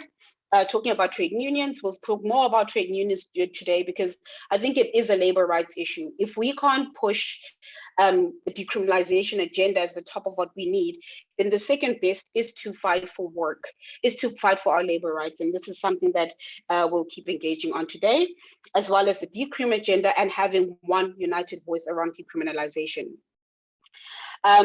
Charles, thank you very much for also distilling some of the messages that came out of your group, which were very closely linked to the ones that Hedgen mentioned, talking about issues again of intersectionalities, talking about how important it is to work with government partners, especially ministers of labor and so forth, and to make sure that we are having a united voice around that. This is what this framework needs to do. It needs to have one message and a few key advocacy areas, as well as key advocacy messages that we need to carry with us for the next 5 years, and to sing the same song over and over and over again as we knock on the appropriate doors. So I thank my 2 rapporteurs for doing such a wonderful job. You really made us proud. And we are now ready to move into the question around rights, around promoting rights-based responses in terms of access to information, health, and bodily autonomy. First up, we've got Mr. Tim Sladen. I think he identifies as a Mr. Him or her, he does. Thank you very much, Tim. Mr. Tim Sladen, who is from UNFPA, and he's going to be speaking about the right to information, looking at an overview of tools available for strengthening sex worker programming, because they do have a guide that can be leveraged on. Tim, if you could please screen share your presentation and take it away. Yes, thank you very much, Lynette. It's a real pleasure to join this really important consultation, which I really congratulate all the organisers and everyone participating. This really important event to look at how we can strengthen interventions and empower sex workers, especially in humanitarian settings. I'm an HIV advisor with UNFPA, and I'll just present briefly on a new guidance that we have developed this year with UNHCR. And I'll just share my screen.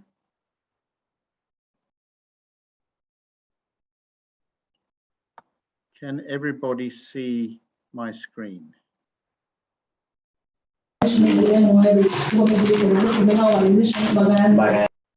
Yes. Yeah. We can. So, thank you.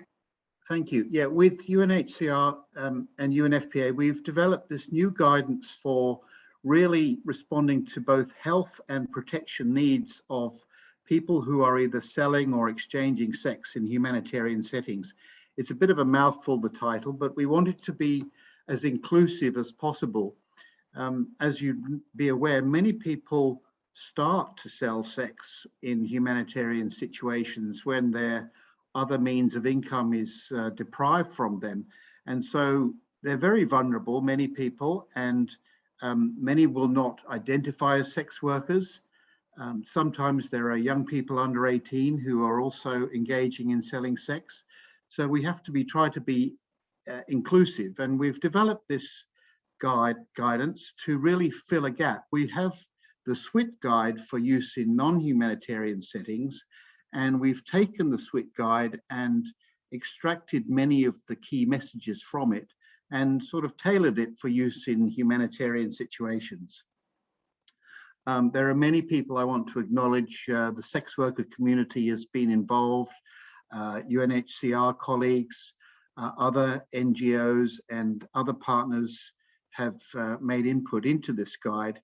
And we've tried to make it as flexible as possible so that it can be used in many different settings, such as in acute emergency situations, and then later on when things perhaps settle into more chronic humanitarian situations in camps. But also people are both in camps and out of camps. We have rural situations and displaced people into urban settings. And there are obviously refugees, internally displaced people, and also migrants that are selling sex. And right the way through the guide, we've tried to take a human rights framework to ensure that everything is rights-based. And as I mentioned, we've aligned a lot of the interventions and responses to the SWIT, which is our core guidance for working in non-humanitarian settings. So this guidance is both looking at health needs as well as protection needs, and for humanitarian actors who often are not well versed or conversant with working with sex workers. So we hope that the guide will fill this gap for them in many different situations. The terminology, we've tried to ensure that it's rights-based and neutral language. The terms are always evolving and changing, but we've tried to put people at the center of the response and use terminology that's been agreed at the international level. As I mentioned, there's not much guidance in humanitarian settings, so we've taken guidance from other settings, and there are many sensitive issues, obviously, as you're all aware.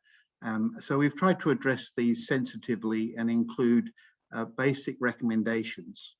The guide does not cover everything, and there are supplementary UNHCR guidance for victims of trafficking, the specific needs of minors under 18, and also where there is sexual exploitation and abuse, where there is a forced element in people selling sex. So we've just made some distinctions here in the guidance, and this is really aimed primarily at people who are voluntarily selling sex, or they're not being forced to by anybody else. So if I look first at the health responses that we're promoting, there are various principles about non-discriminatory access. There needs to be competent and quality healthcare providers with the necessary equipment and supplies and commodities. There needs to be, from the initial acute setting, setting up referrals into other more established health services. And all the way through the guide, we've looked at having a staged approach. So just as in other humanitarian responses, we have an immediate emergency minimum initial response. And then as humanitarian settings mature and perhaps move into long-term camp situations, we would have an opportunity for more comprehensive responses to be developed over time. Condoms and lubricants are obviously critical for HIV prevention, also for preventing other STIs and unplanned pregnancies. So a lot of the guide is looking at how to ensure access to free commodities and how to distribute these in different settings, how to train providers and peer educators and humanitarian actors to offer condoms and increase condom negotiation skills and demonstrate condom use and show the correct use of them, and ensure that people have access to as many condoms as they need. If we look at the other health responses that we look at, there's contraception and a range of other contraceptives that are available. We have obviously to provide services for victims of rape and gender-based violence to ensure that survivors are treated sensitively and have access to all the services they need, and have mental health and psychosocial support and counselling.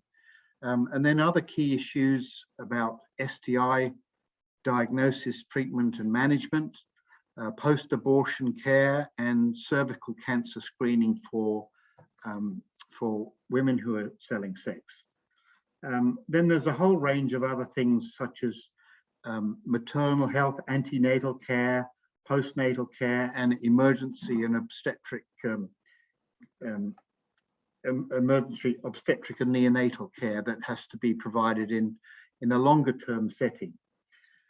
If we look at the HIV strategies, we have a full range here from HIV diagnostics and counselling through to supporting sex workers who are living with HIV and ensuring they have access to ART treatment, viral load testing, and testing for other opportunistic infections. With people who are not infected with HIV, we have to ensure that there is pre-exposure prophylaxis available so people can protect themselves from getting infected. And then if someone has been in a potentially exposure, then post-exposure prophylaxis is also important.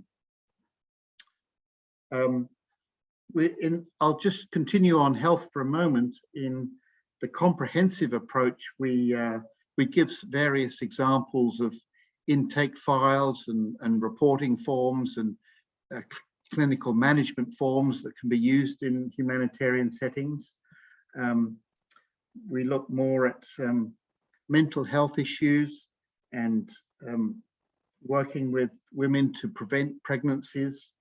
I mentioned cervical cancer. So it's a holistic package that is trying to look in a people-centered way to what are the people's needs when they are approached or access health services. Then we're moving on to the other side of the guide, is looking at protection responses and protection interventions, really to address gender-based violence, which is very common, and ensure the security and safety of people who are engaging in selling sex. And the protection guidelines offer guidance on mapping vulnerability, such as LGBTIQ people, people with disabilities, minors and older people selling sex, and ethnic minorities. So to try and identify what are the extra vulnerabilities that people may be experiencing that put them at greater risk of either violence or stigma and discrimination. And part of the guidance is looking at how to ensure people understand what the local laws are, especially if they've been displaced into another country, so that they know their rights and they know what protection they can obtain. And we have a harm reduction approach right the way through, both in terms of drug harm reduction, but broader harm reduction that ensures people have access to health and safety as far as they can. As we get into a comprehensive approach, we look more about community empowerment and training peers who can then work with their peers in the community and link people up to services. So very much looking at a community-led approach with outreach, peer education, and community empowerment. There is information on developing safe spaces and drop-in centres, and also providing remote access and virtual interventions for psychosocial support, legal advice and other support that people may need. There's information on safety training, skills building, and then also documenting violence so that people who are experiencing violence are able to document what has happened for later investigation and support and care. And finally, there's a section on economic empowerment for people in long-term settings who may wish to try and diversify their source of income. All of this is in a human rights-based and voluntary approach to involve communities. We have a section on monitoring and evaluation, the need for various periodic assessments and various monitoring and evaluation processes. And there's many annexes in the publication, which, as I mentioned, we have intake and assessment forms. There's the STI treatment protocols, HIV testing and counselling guidance, a good section on do's and don'ts when working with people who are selling or exchanging sex, issues about community empowerment and information taken from the SWIT on that, on drop-in centres. And then we have a series of case studies of good practices, some of them taken from African countries where people have already been trying to work with people selling sex in community settings and humanitarian situations. I've put a link there for the guide. You can download it from UNFPA's website. And I hope that it fills a gap and really supports humanitarian actors and communities who are working in humanitarian settings to really respond in a human rights and a people-centered way to address the health and protection needs of people selling sex. Thanks very much.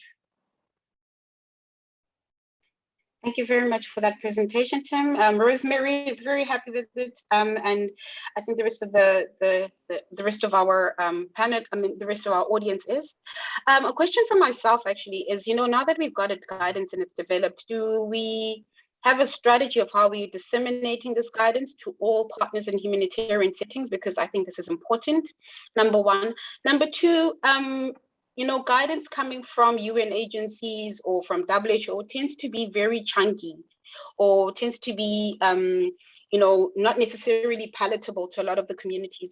Are there going to be efforts to, either turn the guidance into short briefs, or has there been discussion around how to ensure that this is a more user-friendly mechanism so that, for instance, sex worker communities who are refugees, who are in camps, who are migrants are also able to enjoy it or to also use it for their purposes? Thank you.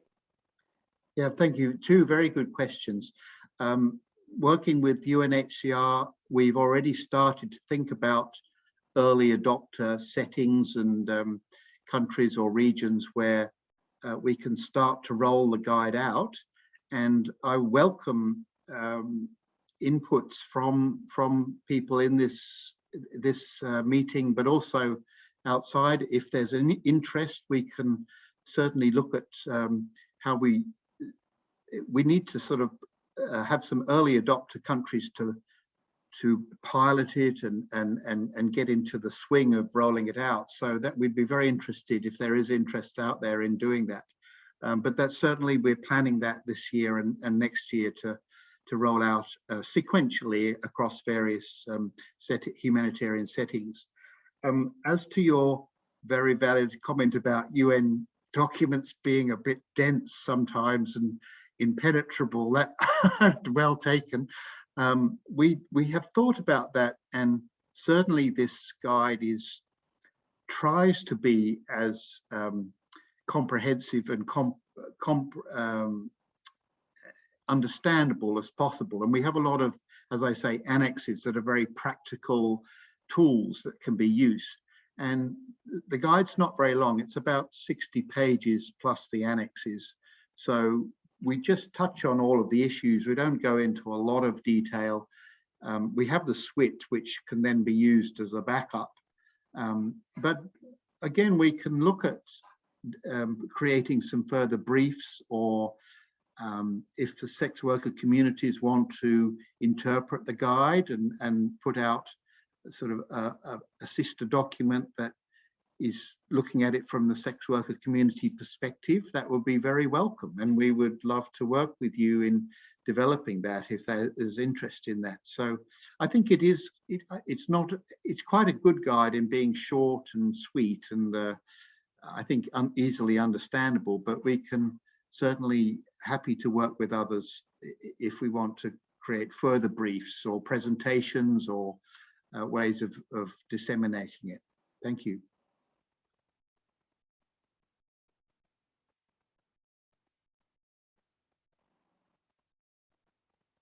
Thank you for that, Tim. Sorry, I got connection issues a bit there, got lost. Yeah, I appreciate that. I don't see any questions from the audience, especially from your presentation. I think it was sweet and clear and short. I think what we will do, though, with this wonderful presentation and tool is ensure that it is a critical factor within the advocacy framework that we're developing, because as you say, it does apply across the spectrum. We heard from our colleague, Mark, who's in Kenya, that, you know, when you are queer, when you're a migrant sex worker, you face a lot of issues in another country, in another setting. So it's very important, I think, for us to leverage it in ways. Secondly, I'm thinking of, for instance, current sex workers who are finding themselves in places like Cabo Delgado in Mozambique, where there is a lot of, it's another humanitarian emergency. And how they navigate those spaces. So I also love the fact that you mentioned the fact that it also is inclusive of health approaches. So of course we know that other UN agencies such as the World Food Program, such as you know, IOM, such as ILO, will be there joining forces whenever there's need to interpret the guide and to, of course, work with partners on the ground to move forward those issues. So thank you very much, Tim, for your presentation and for joining us. It's a pleasure. Thank you for the opportunity. Yeah, thank you. Thank you. So next we have Hejin Kim, who's going to be speaking to us about the right to bodily autonomy. Hejin, if you could please share your slide and take it away.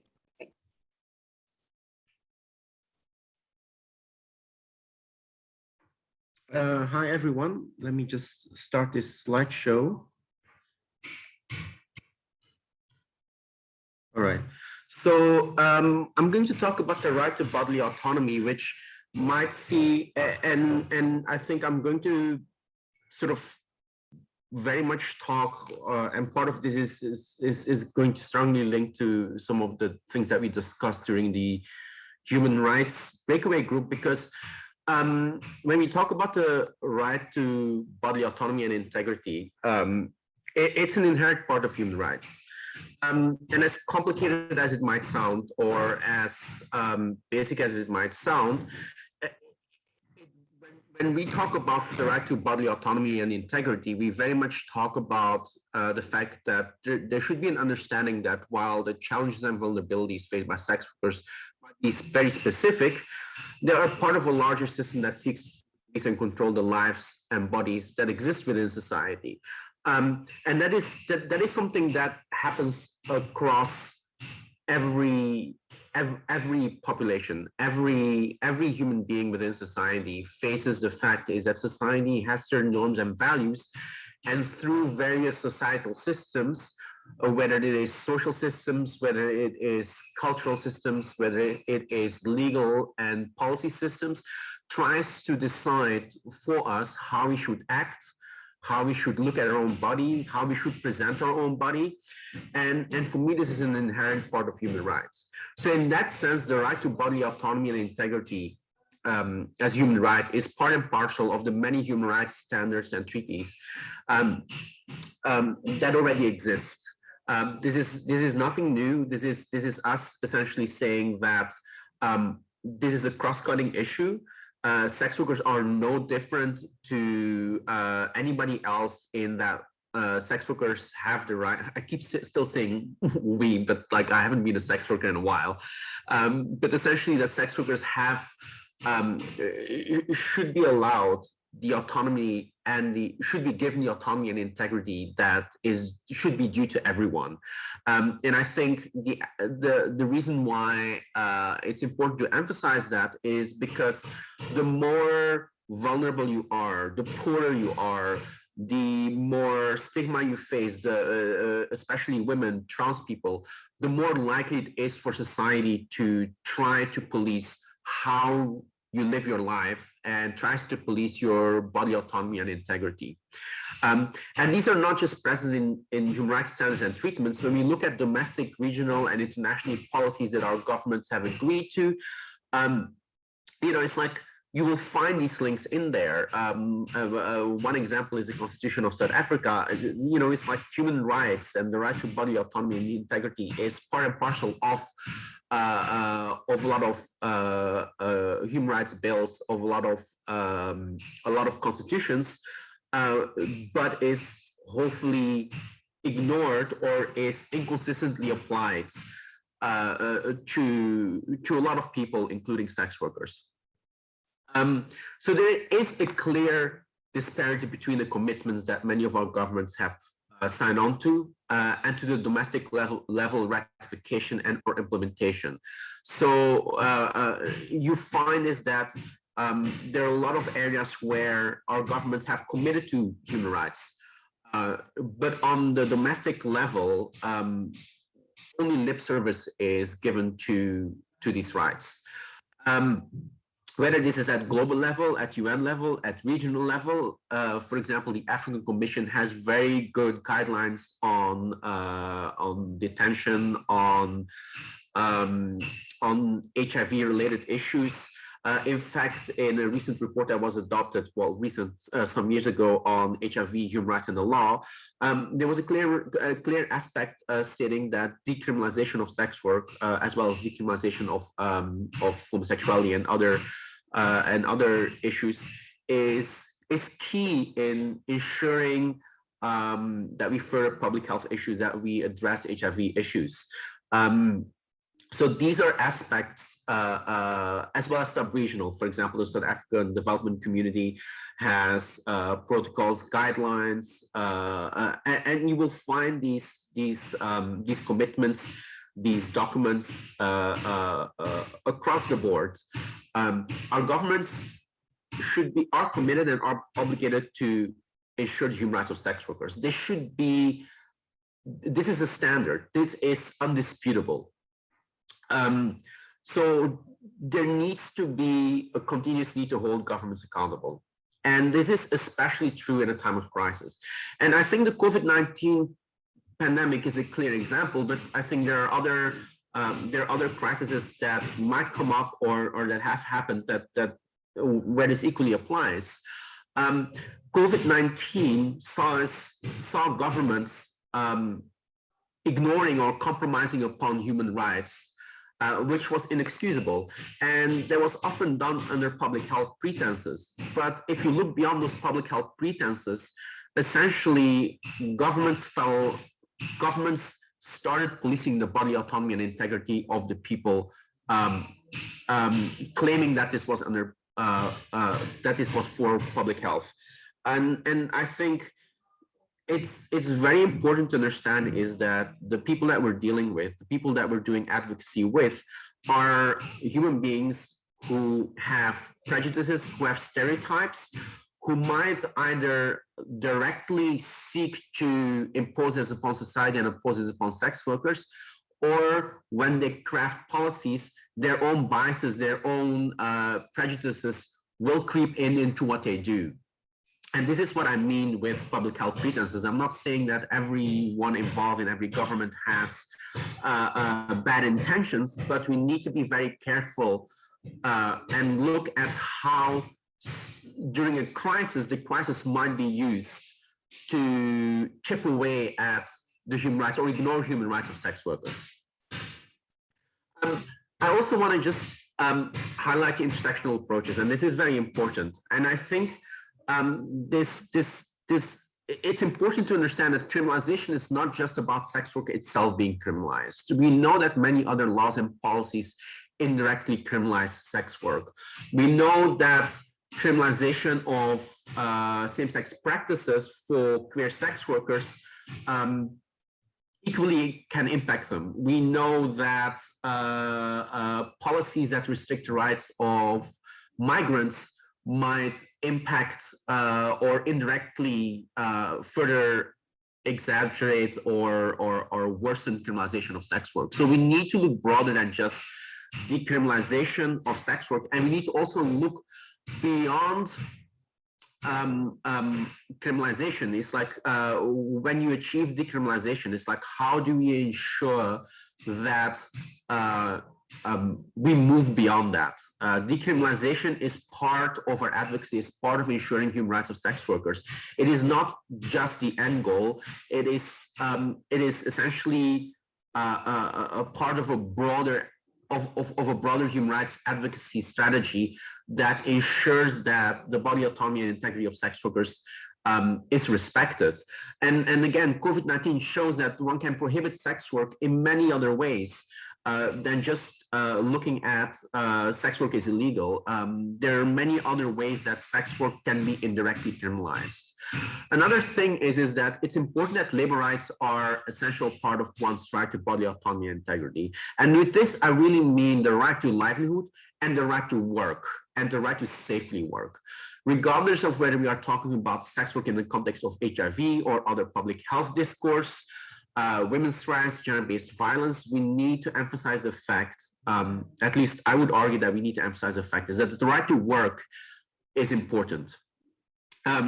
Whether that is in general, but especially when a crisis like COVID-19 comes up, compromising people's livelihoods and the right to work is a violation of one's human rights.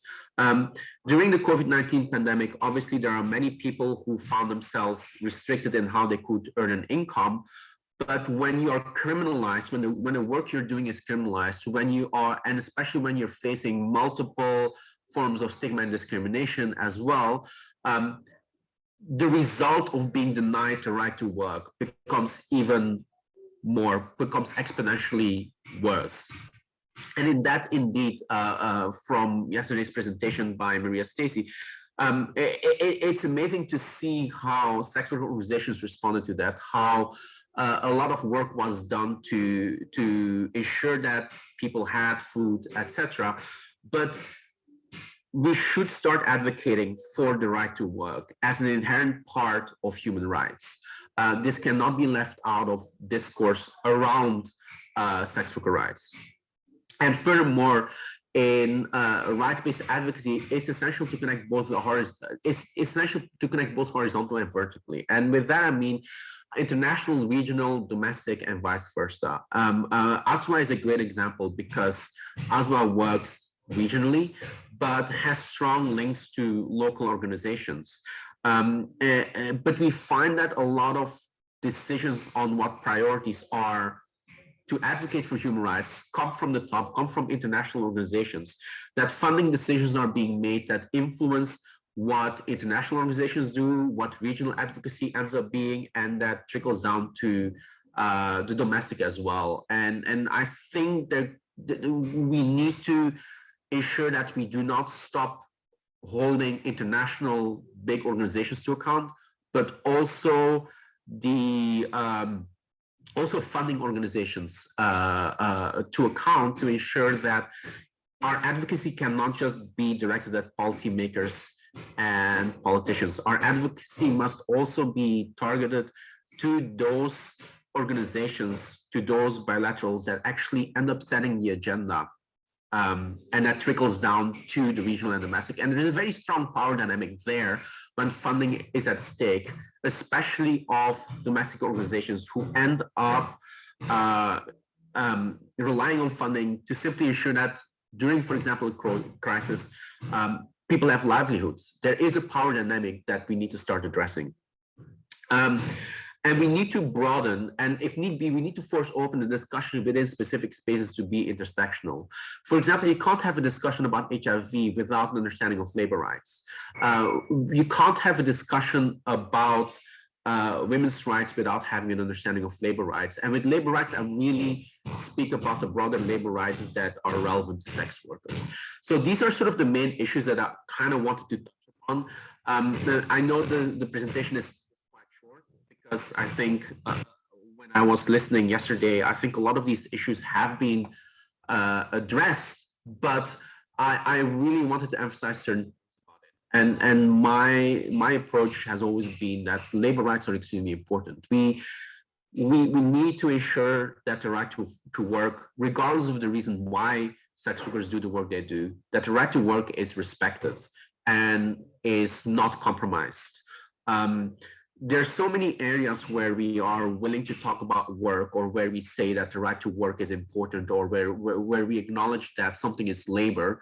But when it comes to sex work, suddenly the discussion becomes like sex work is only work when, for example, one enthusiastically agrees to it. But in a society where there's so much inequality, so much poverty, choice is a very abstract thing. We all work in order to make a living. And so to take choice and try to define it as this abstract thing that is completely voluntarily and enthusiastically agreed to, I think is unrealistic. We need to think about choice in a more complex way, and labor rights allows us to do that. So that's sort of the presentation that I wanted to give, sort of like venturing into bodily autonomy and integrity, but also sort of looking at sort of broader human rights advocacy strategies and issues that I want to put forward that are key in moving forward. Thank you. Thank you so much, Hejan. That was a powerful presentation, and I think it makes a lot of sense, or it is relevant, especially when you're talking about the issue of work and labor rights, because I think in terms of the sex worker discourse so far, we've been speaking about, you know, focusing more broader issues like decriminalization, access to healthcare, but we haven't necessarily honed down on the work aspect. And I'm very happy that you mentioned it from your working group yesterday. It's also going to be dealt with by our colleague who's also going to be presenting from the IOO. I have a question for you actually from, it says Ministry of Labor and Social Welfare. And the question is, how does decriminalization of sex work improve the health of sex workers resulted from sex work? That is the question. So I think the main issue is that decriminalization, there are two aspects to it. One, decriminalization means is that a sex worker can access healthcare without, like, it can emphasize its right to health in a better way, can stand up better against police harassment, which has an effect on mental health and physical health, can go for services. A lot of services, despite the fact that under HIV, a lot of national strategic plans in our countries acknowledge sex work as a key population, it is broader than that. The right to health can easily be denied if we do not acknowledge that sex work is work.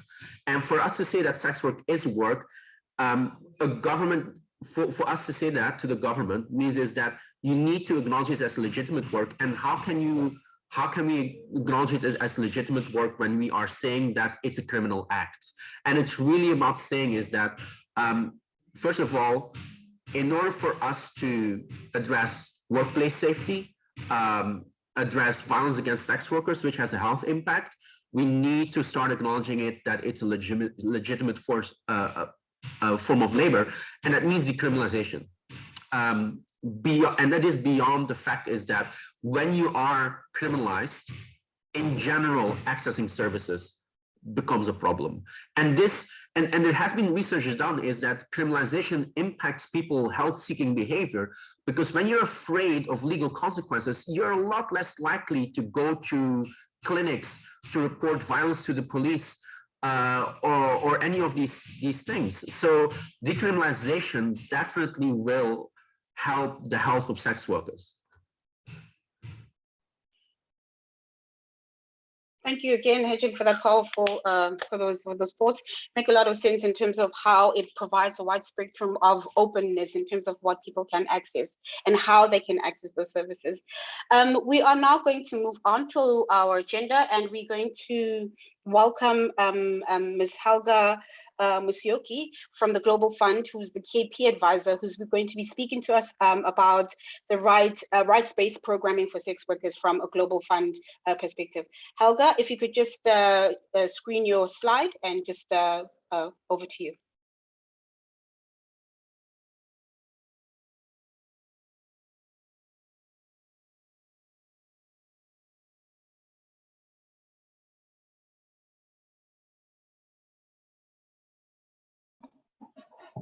Thank you. I was muted centrally, so thank you very much. I hope you can see my screen. Yes, I can, but can you make it into, yeah, exactly, just make it into slideshow mode. Sure. So I'll just start with my presentation. Is that the first slide? Just confirm. I can see, yeah. If you can just go to the bottom, at the bottom where it says add-ins loaded successfully, and then notes, and then there, yes, perfect. Yeah, you can just do it. Okay, thank you. Over to you. Thank you so much. And thanks, Lynette and Charles, for reaching out to Global Fund and specifically also reaching out to me as a person. Really grateful for the organization of this meeting. I think it was very timely. I think communities have been asking, where is the guidance from all these global leaders about intervening in the humanitarian settings? And many countries are struggling and were struggling before this guidance to really know what interventions they can prioritize. So as you said, my name is Helga. I'm currently the technical advisor for key populations with the Global Fund, and I'm covering High Impact Africa 2, where most of the ESSA countries are. Before joining Global Fund, I was in charge of the HIV prevention program in Kenya and also the key populations program manager for more than 17 years.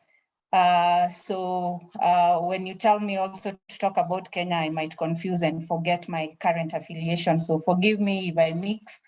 I'm just very new. Yeah, but having worked in the Global Fund, even when I was an implementer, I think it gave me a lot of experience in terms of how we can work together.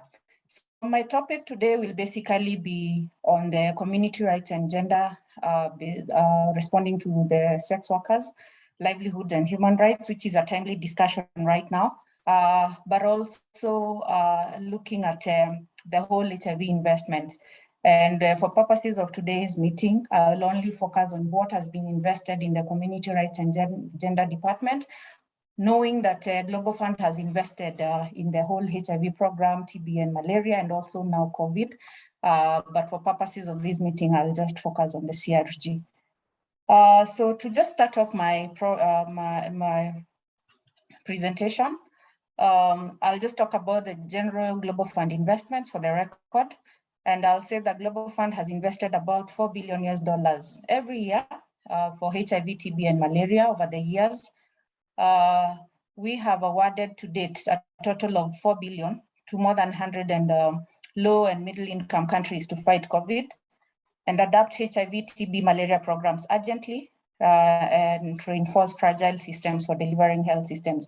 So the purpose of the COVID-19 grants was basically to mitigate the impact of COVID for the already investments for HIV, TB and malaria.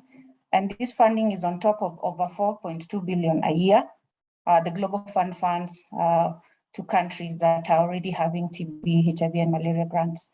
We have been able to support commodities, life-saving PPE, and I think the Global Fund is one of the agencies that responded quickly when communities were asking for PPE. Communities would not be allowed to go to the drop-in centers or to the clinics without a mask. So Global Fund responded and allowed for tweaking of some of the budgets that were in country to ensure that PPE was procured.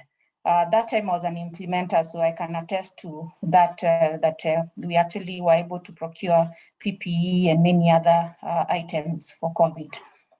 We also were able to support treatment, including oxygen and diagnostic tests. Remember that time, not many donors were actually investing in some of these life-saving products to support the COVID response.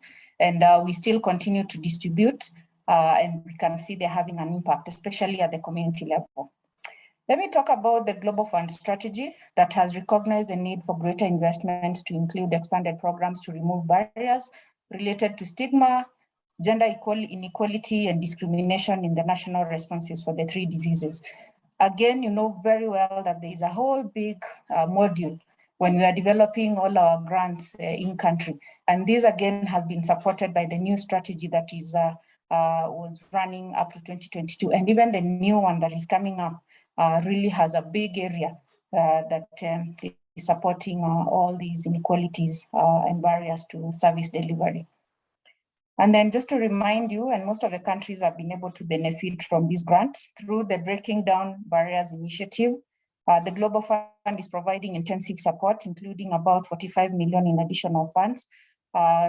Recently finished releasing for 2017-2019, and now another 41 billion that is supposed to cover 2020 and 2022 to 20 countries that are vastly supposed to scale up evidence-based programs to reduce human rights related barriers to HIV and malaria.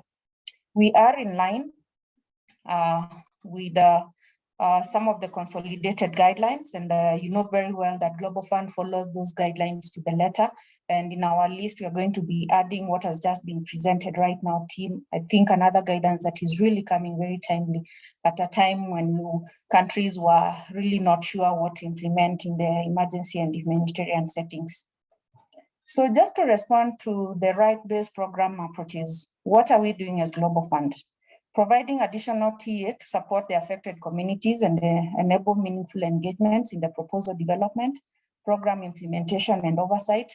And this is one of the requisites for any grant that is being developed in the country. We start with the country dialogues, and communities have to be heavily involved. And we even ask for evidence that you are really involved. We ask for minutes, we ask for photos, we ask for virtual meeting recordings, just to prove that the communities were involved when it came to development of some of these grants. We enable adjustments in existing grants, and this was done even when COVID came in. And we were able to support countries to tweak some of their budgets to cater for the new programmatic and demands posed by COVID-19. I remember as an implementer, we were able to hold outreaches. We were able to procure PPEs with some of the existing grants. And that was just because the Global Fund was able to adjust its budget guidance to include COVID-19. Then ensure that GF supported programs do not violate human rights in line with the human rights standards in grants agreements. And I think it's very critical. And Global Fund has been at the forefront, really talking about the human rights standards and maintaining that. And no wonder we give some countries some catalytic funds for just to have this module covered. Then supporting communities to respond and adapt to COVID-19. I think some communities were supported, and I'll show some of the examples of some of the gains that we had as Global Fund in supporting the communities to respond and adapt to COVID-19. And let me just say for the record that the communities were able really to turn around some of their strategies. And it was from the communities that we were able to learn that they could conduct outreaches virtually. They could actually go and have some of the meetings one-on-one outside the clinics and outside the drop-in centers. If it wasn't for the communities really telling the PRs and the Global Fund, really would not have known how to respond to the COVID-19. But again, this is where you bring in handy the experience of the communities, not just as in program beneficiaries, but also as implementers. So we saw a great deal of community engagement and participation in terms of taking some of the interventions to support HIV, TB, and malaria. Then prioritization, I mean, communities should be at the center, and I think I have said it, that we all demand as Global Fund to have communities involved and really determining how do you design programs, how do you reach out to some of the populations, And this is just because we have made it almost mandatory for communities to be on the table when some of the discussions affecting them are being held. And then with the new strategy, for Global Fund, there is a whole objective that is talking about maximizing health equity, gender equality, and human rights, which is a very key component in the new strategy that exists. So let me just go now to almost relevant examples on how we have supported communities to respond and adapt to the COVID-19. And there's a whole guidance you can see that we were able to provide to the communities and to the countries when we were developing the Global Fund proposals for COVID-19. We have supported prevention as an example and service delivery through the community-based organizations. For example, let me just give an example. Allow me to give an example of Kenya, which is the program that I just led recently before I joined Global Fund. Almost 30% of all the implementers were KP-led organizations. And this just shows you that Global Fund embraces where communities are providing service delivery and not just mere and passive beneficiaries of the program.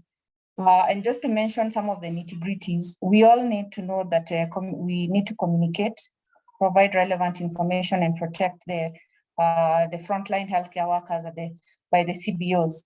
And one of the areas that Global Fund supporters was basically, and is supporting even in the current grants and the upcoming grants, is procuring data packs for the communities to foster engagement in all the processes. So peer educators, outreach workers, prevention officers who are communities were able to be supported and are being supported in the current grants.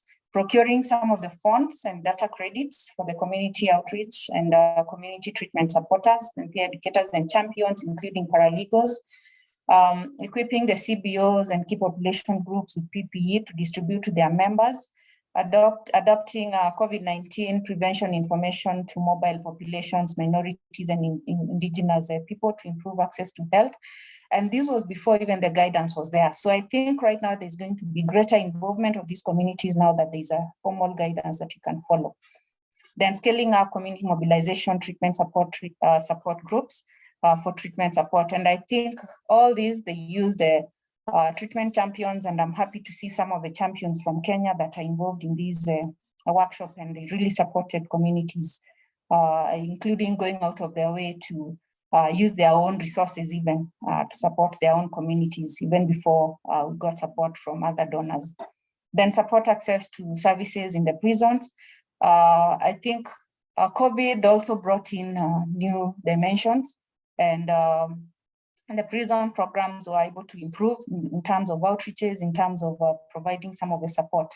And even if it is not specifically to sex workers, I think Global Fund was able to support some of the engagements with the prison, including early release programs. And one thing that would have affected sex workers is when we engaged through some of the advocacy officers to just have early release of some of the our community members, including sex workers, or not holding them so long in the remands through advocacy. Then there was support for mental health. I can't see this. Yeah, so survey results, and I'm happy that Mary Stacy gave out a very comprehensive presentation, and I hope that study findings are going to be turned around either into policy documents. So I want to challenge ASO and NFPA to work with the local governments to just ensure that we have a policy brief or whatever documents that governments can be able to use based on the findings of that study, because it was a very good study. So well done, the team that participated in that. So survey results are showing that both human and financial resources have been diverted from the government disease programs to the fight against COVID-19. And therefore communities are needed more than ever and are well placed to alert, provide, and guide the services. So some of the support that has gone to these programs and also in the upcoming grants is finance CBOs to monitor the impact for COVID-19. And that's why Global Fund really puts at the center of its role really to support community monitoring, because if we don't know what is happening at the community level, then implementers and governments or policymakers and donors will not be able to know what is happening on the ground. Financing community-based education and advocacy to overcome vaccine hesitancy. I think we've seen communities, KPs, generally talking about the way their members should be vaccinated. And I know even if the access is not so vast, I think over time we're going to be improving this. Then support communities to monitor and report on quality of services, stockouts and human rights violations. Finance the development of advocacy materials on the importance of preserving access to health, malaria and TB. Strengthening existing community platforms, drop-in centers, safe spaces, community-based clinics that are community-led or not, as well as community network to deliver services. And then expanding the provision of community-led HIV, malaria, rapid testing to COVID-19, and of course, feeding and other therapies. Then communities have also been used to sensitize healthcare issues of nation and as bias against populations and also people living with HIV. And of course, the need to care for these groups. And then support and engagement with communities. I think you've heard it, that most of our sex workers have been able to engage with community leaders to raise awareness of their potential rights and violations. For example, you had yesterday, somebody presented and said, actually it's Grace Kamau who said that a lot of support that was given to other communities was not available for sex workers, just because governments never thought about the criteria for sex workers as being vulnerable. And I think this is one area we would ask ASWA really to continue, and other national movements advocating, so that then sex workers can also be categorized as vulnerable populations, especially because of COVID and the fact that their industry has been affected adversely by COVID. I'll just talk about the few examples of the TA support that has gone into countries. For example, short-term technical assistance to have assessments and community consultations. And this was during the COVID-19 development of some of those grants. So we had TA in Kenya, Tanzania, Botswana, Zimbabwe and Mozambique and Madagascar through different partners. As frontline aids and other agencies. We also were able to support the KVP networks and the Global Network for Sex Work. Tanzania, Women with Dignity held a community consultation. Then we were able to support the CR regional platform, YANASO, just during that time of COVID consultations and grants development. There are relevant examples for countries, and I picked South Africa and Kenya, and you'll see a lot of similarities in some of the adjustments that Global Fund allowed in the existing grants to cater for the new programmatic demands posed by COVID. And I think we were among the first donors to really respond in terms of adjusting some of the budgets and allowing for communities to buy airtime, allowing for SRs to start conducting virtual interventions.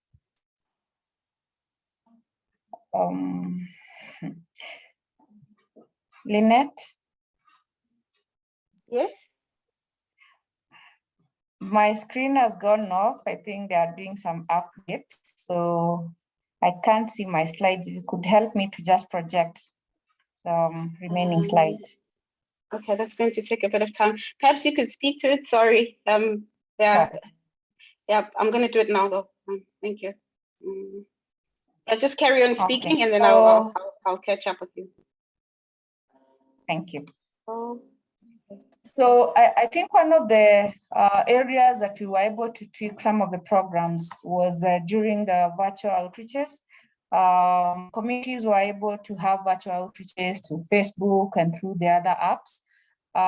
They were able to provide treatment and care and support through the virtual platform, groups, both in South Africa and also in Kenya.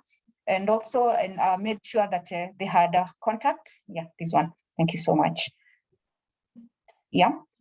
They expanded psychosocial support counseling through phones, integrated online medical appointments, just to ensure that people don't come to the facilities because of the issue of social distancing and also the lockdowns.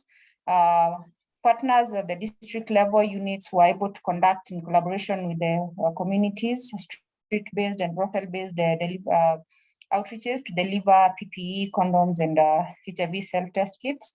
And also there was a digital campaign in South Africa to generate demand for PrEP.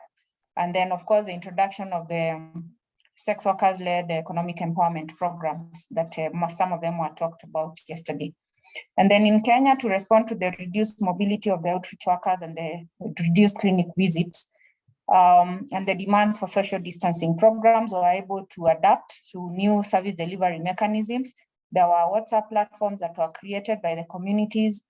Communities would hold meetings, discuss progress through the WhatsApp platforms.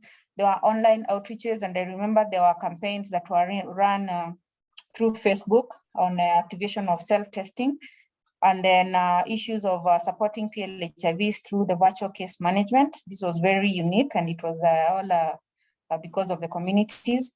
And then the use of program hotline numbers, and especially for violence prevention cases. I saw some of the champions in Kenya in this meeting, and they passionately talk about how they manage this response system. And then introduction of the income generating activities. We saw some of the sex workers getting involved in soap making sanitizers and the masks. And then use of mobile vans through the Global Fund programs to have service delivery at homes and in some of the preferred locations and hotspots.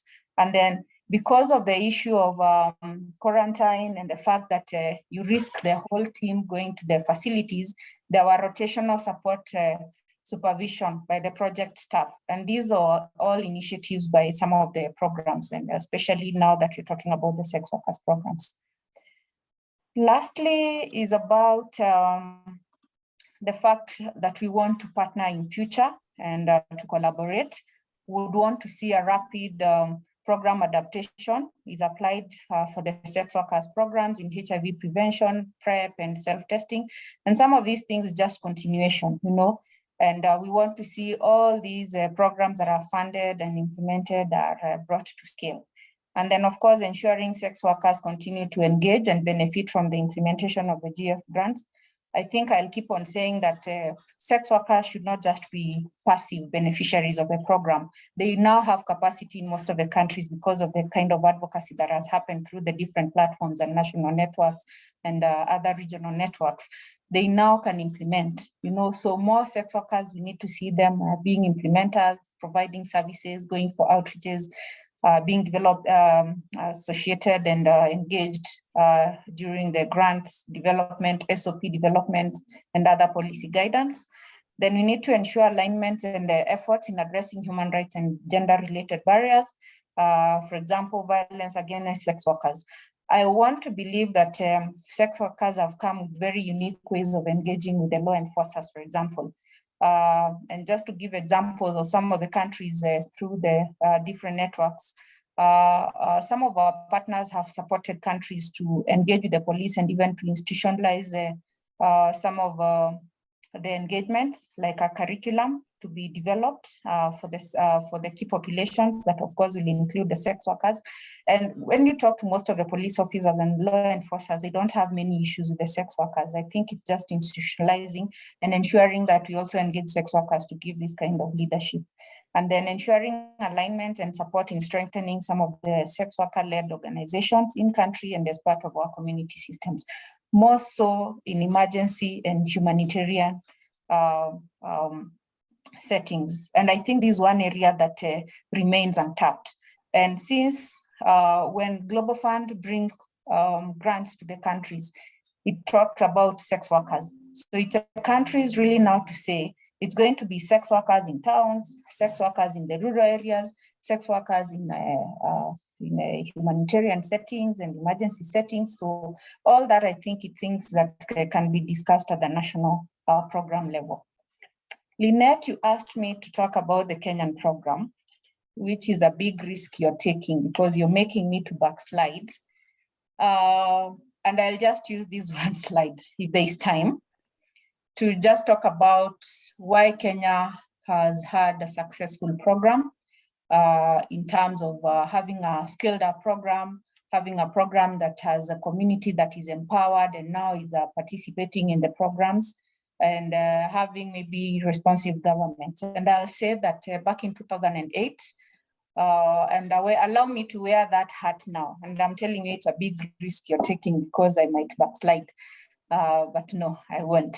So establishing a dedicated KP program to spearhead the KP response. For those who are there, and I saw people who were there in 2008, of course, there was research that was being done and a lot of programs were research-based, but with the mode of transmission study that was published around that time, the national government formed a dedicated KP program to just deal with a third of all new HIV infections that was attributed to the key populations. And this was a government-led program. So what they did was to coordinate everyone, through the technical working group, and to coordinate everybody, the communities, the implementers, the donors, the law enforcers. And I remember the first meeting Kenya had also the police officers coming in, the media coming in. So government took leadership and coordinated everyone and provided a space for people to be able to talk openly. It was one of the areas, especially the KPTWG, where the sex workers actually became very vocal in terms of saying that they needed a space. And I remember telling one of the leaders that you need to use the health platform to fight for your other rights. And the following year, we had the biggest procession of sex workers carrying red umbrellas to really show that they are now empowered and they can now also be part of the nation building processes. They participated in condom programming and Condom International Day.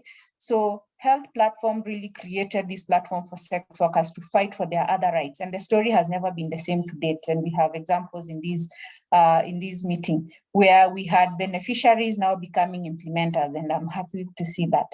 There was the early development of policy guidance. Of course, the Kenya government and together with the stakeholders made sure that the policy guidance and program standards were jointly done. And this was through the implementers, through the communities, and communities were involved in developing guidelines, especially the first sex workers guidelines was developed by most of the community members. And then of course, through the strategic plan, the KP program was institutionalized through the strategic plan. There was early decentralization to the county levels to ensure that there is buy-in and to reach more people. And very soon, the KP program was able to prove that it was a program that was really contributing to the prevention of more HIV infections.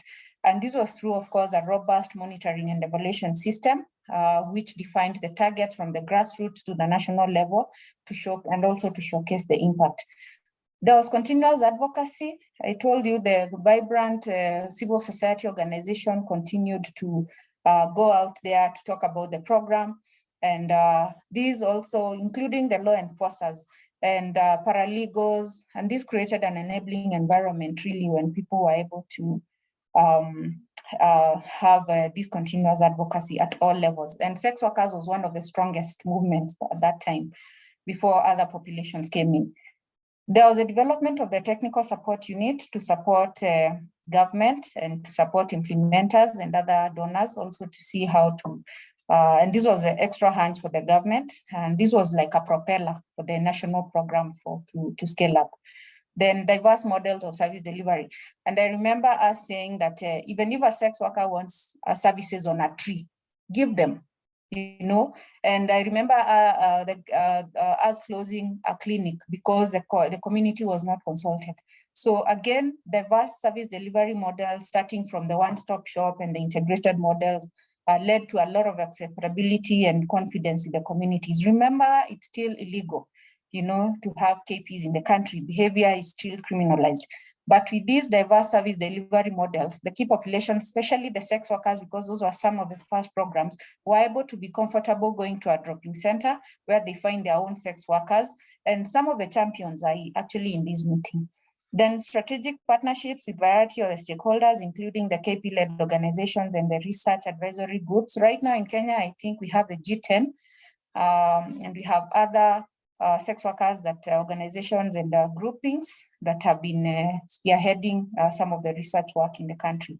Then there was the active promotion of the KP-led service delivery models. And I said more than 25% of the implementers, I think it's more than 30% now, implementers. And then of course, documenting for visibility. If you don't document what you're doing as a country, nobody will ever know the work that you're doing. So I think there was a lot of documentation through publications, through documentaries, and through some of the reports, and some of them are here. The last one was just before I left that we published, and it was disseminated during the International AIDS Conference, and it was called A Decade and Beyond, Learnings from the HIV Programming with Underserved and Marginalized Key Populations in Kenya. And then there's also another publication for 2014, Reaching the Unreached, the Evolution of Kenya's HIV Prevention Program for Key Populations. All these documents can really tell you the journey that Kenya has had in terms of having the scaled up program. But for me, it's all about empowerment of communities so that communities can actually spearhead their own response. Thank you very much, Lynette, for the opportunity to have Global Fund present in this very nice webinar. No, thank you very much for that powerful presentation. And you did a wonderful job actually of wearing two hats at the same time. Thank you for being so eloquent around both issues. We've got two questions for you. The first one is a question actually from Eric Monzia. And Eric is saying, Kenya has policies that put in place donor demarcations in the counties. This has really affected some counties in terms of sex worker implementation, since the donors leave huge gaps during their implementation. Is it possible to have donors, mostly the Global Fund, CDC, and USAID, to sit down and involve communities to strategize on how best donors can work together? That is the first question for you.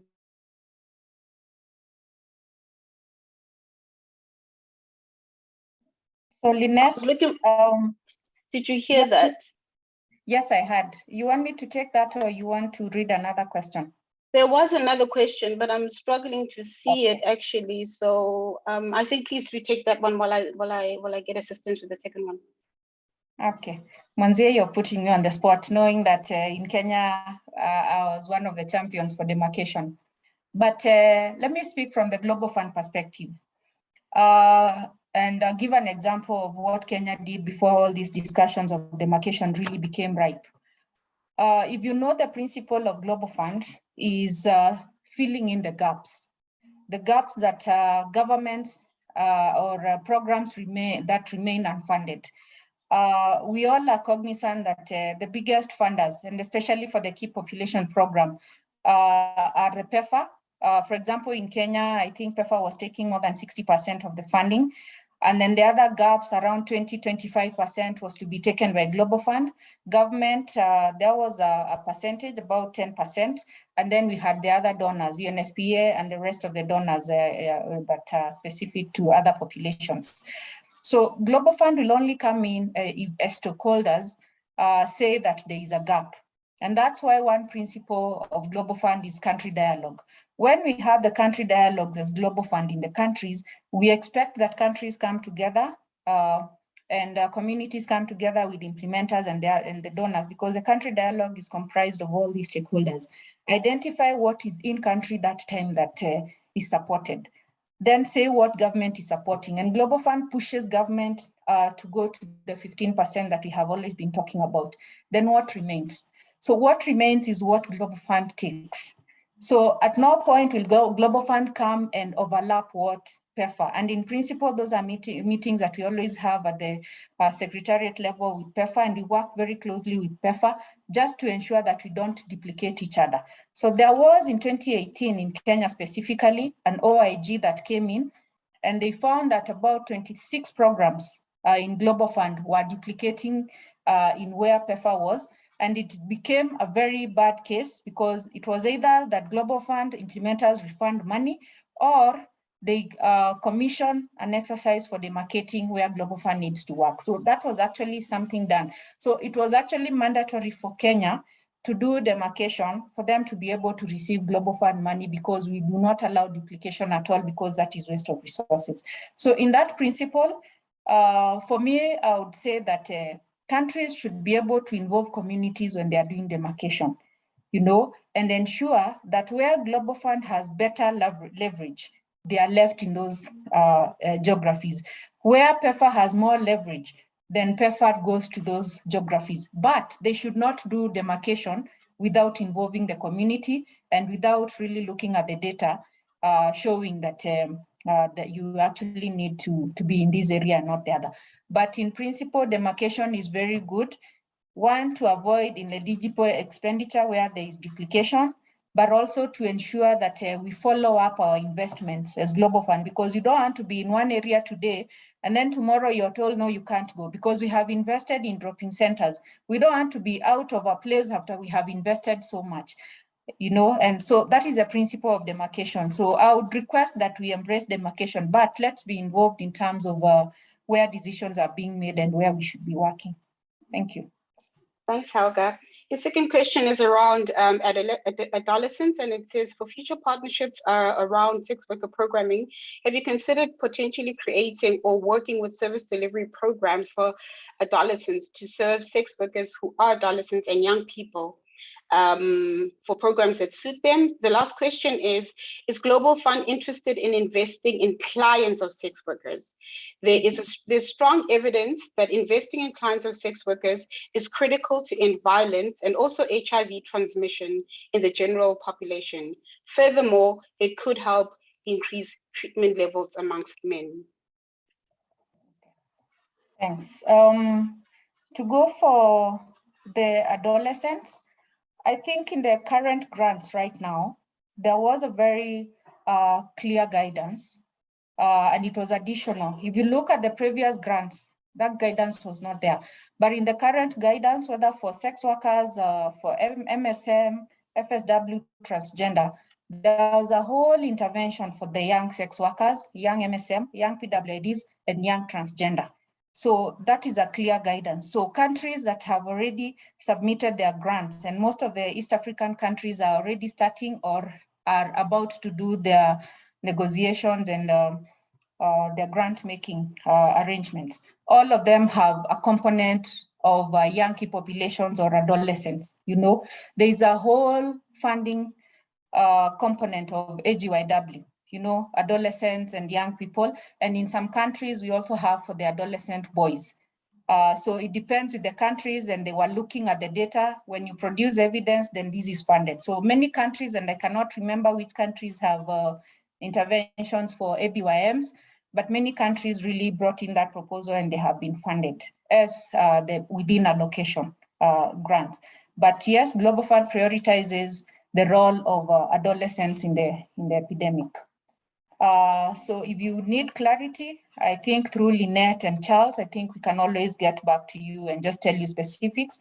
But all countries that have submitted their grants, there was a component of adolescent and young KPs, and also the AGYW component. For the clients of the sex workers, yes, we have also given grants for these, the clients of the sex workers. They are called, in South Africa, you call them male sexual partners. Lynette, remind me, male sexual partners are part of that. We also have clients drawn from the AGYW hotspots, and these are male partners of the AGYW. So again, that has been provided by Global Fund, and different countries are calling it different names. I know in Kenya, we would call them clients of the sex workers, and yes, it is part of the grant. And you should be able to tweak. When you go to a hotspot, you should not just look at the sex worker, you also need to look through the social network process at the clients that are also engaging with these sex workers. And sometimes, it is a strategy you use. You have the money, it's not cast on stone many times. It is the countries that decide in this hotspot, these are our priorities, and that's why you have partnerships with the AGYW programs, you have partnerships with the care and treatment partners and the HTS programs to just ensure that you cover everybody. But all clients of KPs would be vulnerable and at risk at any given time and would be picked either by the AGYW programs or the care and treatment and HTS programs, or they would be picked in the social networks of key populations when you're doing the testing using the social network strategies. So if you want more clarity, again, I'm reachable. Lynette will share my contacts, and you can ask specific for South Africa, what is it that we have, and we'll be able to provide that clarity. Thank you. Yay, thank you so much, Holger, for that wonderful presentation and for taking all of the questions. I truly appreciate your time. Colleagues, we are running late in the program. We're running about 15 minutes late because we're having such an amazing time with our presenters. I think as much as I want to give you a tea break, we do not have that time. I would like to call on the next speaker if it's feasible. And this section of the program, and we just spoke about rights-based approaches to access to information, health, and bodily autonomy. Our three speakers, Tim Hedgen and Helga, did a beautiful job in providing overview of what is happening, the guidance that's out there. Hedgen spoke about the complicated issues we're facing when we're talking about bodily autonomy and how important it is for us to focus on labor. And then Helga closed us off in terms of what global fund interventions are doing in the countries, even what happened with the C19 RM grants, as well as what was happening in Kenya when she led the KP program and why it was successful. We are now moving into a section that looks at fostering rights, informed social protection and health programming for sex workers. We will start our presentations with UNAIDS, and I'd like to call Ms. Cynthia Ngwalo-Lungu to please present on this issue. Thank you very much.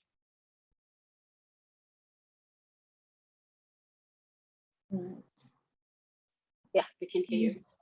You can hear me? Perfect. Yes. Right. Can you see my presentation though? No, you can't. Okay. Do you want me to help screen it? Yes, please. That'll be great. You can introduce yourself so long, Cynthia, while I do this. Thanks. Great. So my name is Cynthia Ngwalo-Lungu. I'm the gender advisor with the UNAIDS RST in ESSA. And thank you very much for inviting us to this session and allowing us the opportunity to engage on the key issues that are kind of coming up and also share our experiences. Okay, I've got you. You've got it? I've got you. Yeah. Can you see it? Yes, I can see it. Thank you. Cool. Yes, so my presentation this morning is really around inclusive strategies, sex workers, the community left behind in the HIV response, left behind in humanitarian crisis response. Can we break the cycle? Next slide. In terms of the outline of the presentation, I'll probably just give you a background and context which sets the scene and also tells you a little bit about the conversation that we had with sex workers that has sort of informed this presentation. And then I will then go on to talk a little bit about developing sex workers programs, looking at some of the weaknesses in current programs, what works, and also moving on to some recommendations. Next, please. In terms of what has informed the presentation itself, when UNAIDS was developing the global AIDS strategy along with all collaborators and counterparts, we thought that that would be a great time and an opportune moment to listen to sex worker voices. And so in collaboration with ASWA, and our global counterparts, we set about to do some sex worker engagement. So we had focus group discussions. We also had an online survey, and we had 15 sex worker networks participate across the continent, particularly from East and Southern Africa, as well as West and Central Africa. So some of the things that came out from that interaction in terms of the humanitarian perspective, sex workers themselves actually say they're in a constant humanitarian crisis at a micro level. So ordinarily, you'd think of maybe a famine, drought, conflict as kind of your blueprint kind of humanitarian crisis. And that does not really include the everyday lives of sex workers. But sex workers felt that the consequences of the humanitarian crisis, as alluded to earlier, are also consequences that they feel on a daily basis. So for instance, inability to access services and social protection, routinely facing personal violence. And we heard yesterday in the presentation, I think by Marie Stacy, about 16 sex workers who had actually lost their lives. And then there are issues around inability to access justice and services. And so all this, really came to the fore with the COVID-19, and we've heard over and over again throughout the presentations from yesterday and today around how COVID-19 impacted the lives, the health and livelihood of sex workers in terms of interruption and suspension of ART services from a clinical perspective, and in other cases from a personal perspective, where sex workers themselves actually chose to say, no, I will not go, I will suspend my access to ART for fear of being outed in the new living arrangements, as well as the new dispersing arrangements as well. And the same also applies to sexual reproductive health services and other broader issues.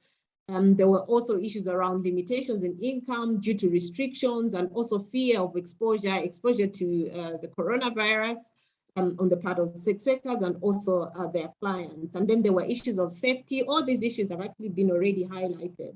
We're looking at increased vulnerability to corruption, personal safety, including sexual exploitation and abuse, and then social protection issues where sex workers were not covered in most of government social protection initiatives, owing obviously to issues around criminalization. So sex work is criminalized in most countries across the region, and therefore the governments were not really looking at ways to provide social protection cover to a group that is actually criminalized.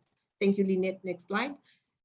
So in our engagement, we then went on to talk about, some of the weaknesses that sex workers have sort of identified in the current programming around issues of HIV and health. And so one of the issues that came up was lack of holistic and tailored programs.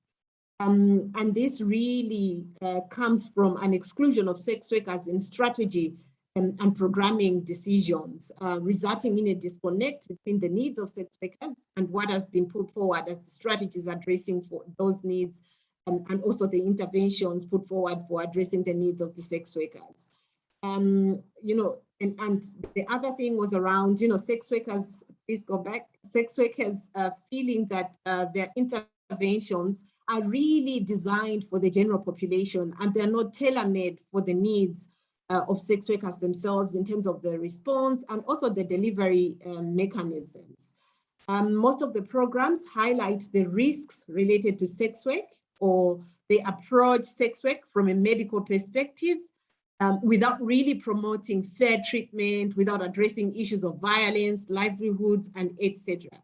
And sex workers also felt that many of the services, please go back, and many of the services that would dramatically reduce threats to sex workers, e.g. the threat of violence, are not really considered essential with detrimental effects on rights and well-being of the sex workers. And next, and then, next please. The other one was around discriminatory programming. Sex workers, as we all know, are really highly stigmatized, and they also felt that even in the world of HIV, sex workers are discriminated. They face stigma and discriminations. For instance, sex workers living with HIV are always seen first as sex workers and not as people with health needs due to their HIV status. The other one was around programs and interventions are mostly focused on what is traditionally depicted as a sex worker. So you're female, heterosexual, able-bodied, excluding all those who don't conform to these stipulations, particularly LGBTIQ and also sex workers living with disabilities.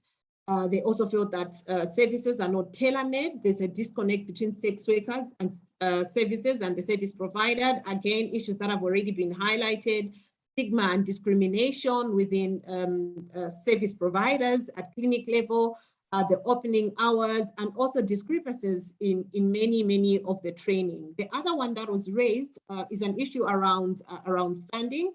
That's the first one being the fluctuation of the funding itself, owing to the dynamics within the funding space and the resources that are constantly shrinking. Secondly, there was an issue around domestic funding for comprehensive services to sex workers is lacking, and there's an over-reliance on donor-funded programs, which raises questions around sustainability. And there's also issues around key population earmarked funding, which considers sex workers as part of a homogeneous key population group, when in fact sex workers are a highly diverse and intersectional group that needs dedicated funding. Next slide, please, Lynette. And the last one on the weaknesses was really around institutional capacity challenges, where sex workers really took an inward look and were sort of reflecting on some of the challenges that they themselves face. The first one being lack of capacity in sex workers networks, lack of technical staff with the right expertise, lack of tools of trade, your computers, your learning opportunities, and also the fluctuating funding itself. Issues around communication, particularly now there's an over-reliance of the digital world in terms of data, internet, and all that. And also there's an issue around leadership, where management concedes in some cases of people who are not or have not been sex workers, and this sort of affects, there's no relation, they cannot relate to the issues, sex worker issues. And next slide, please. Now, this I found really, really interesting, and I thought maybe I should just bring it here. Sex workers pointed out some of the things that need to be stopped. So really, this is a call for us to actually pause, reflect, and stop some of the things that are highlighted on this slide and sort of adjust. So one of them, for instance, is stop only working on the long-term wins, for instance, focusing a lot on the DCRIM agenda, which is very important. But at the same time, there's also need for us to focus on the short-term wins. For instance, e.g. access to health services without disclosing the occupation. So really combining a long-term agenda and some of the short-term agendas which address the immediate needs of sex workers.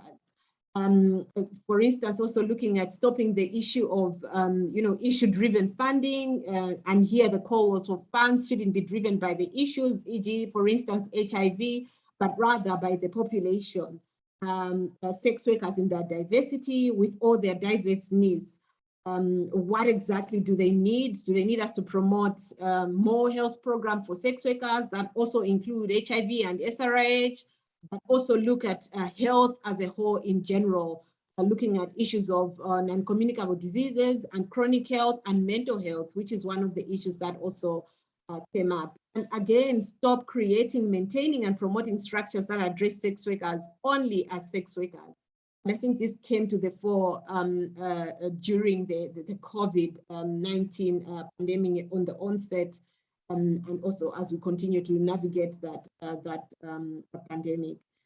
Stop clustering sex workers into general key populations. Sex workers felt that this is impersonal and ultimately doesn't consider the myriad of differences among sex workers and between sex workers and other groups. And again, stop normalizing discrimination. Next slide, please. Apart from looking at, some of the things that we need to stop and some of the things that we need to adjust, there was also a conversation around what is actually working that we can build on. So the first one was really strengthening and building sustainable sex worker movements, even though there are currently challenges there, but it's important to continue building the capacity and ensure that these movements remain resilient and prepared to, operate efficiently and effectively in times of normalcy and also in times of humanitarian challenges.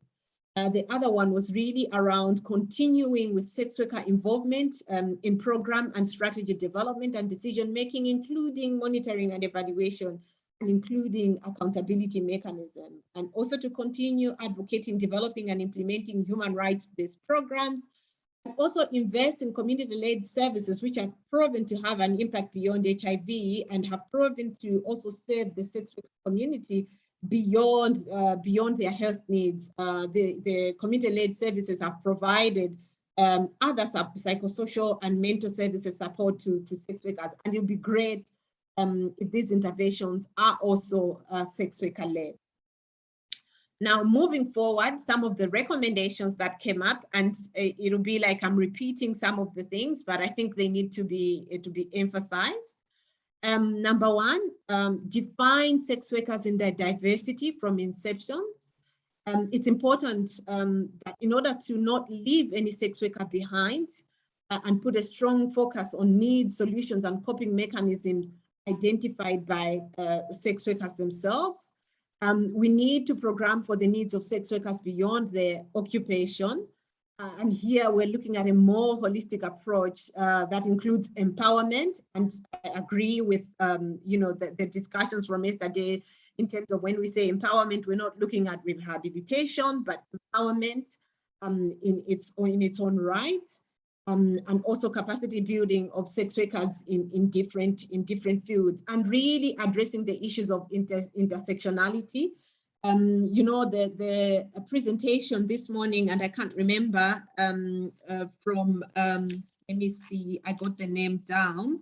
I think it was Mark who spoke of, sex worker being a refugee, sex worker, queer, and in other cases, HIV positive. So we need to program through that intersectionality lens to ensure that we're covering all the areas. And we also need to craft and design services that are accessible and inclusive, sex work centered and focused to ensure that we facilitate service uptake, adherence, retention, treatment care, and support for sex workers. We also need to develop preparedness plans that are sex worker specific and look at the needs of sex workers in humanitarian settings before they emerge.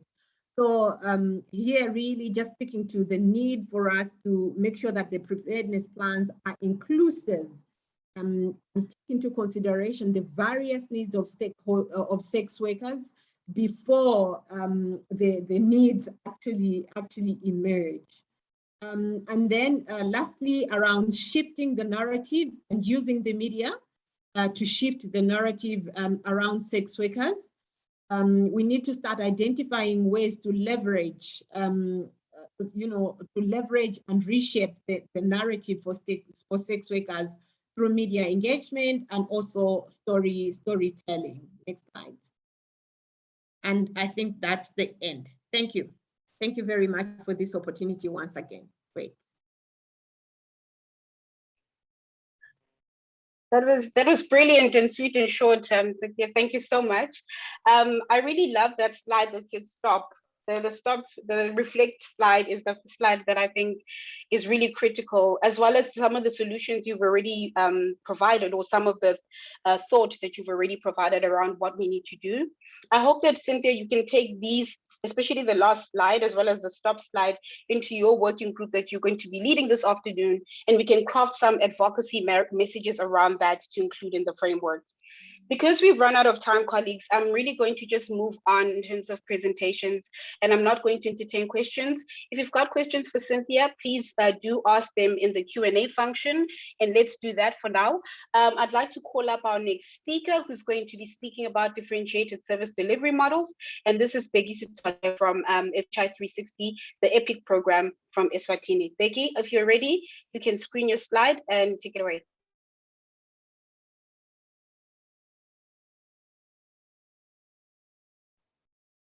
Do we have Becky with us? Sorry, Lynette. Becky is a bit engaged for a minute, so we could move on and. Okay, no problem. Cynthia, are you ready? Cynthia, are you ready with your presentation? If you could please screen it and start your presentation. Yeah, thank you, Lynette. I'm actually ready with my presentation, and I am currently trying to share my screen. Doing once, twice.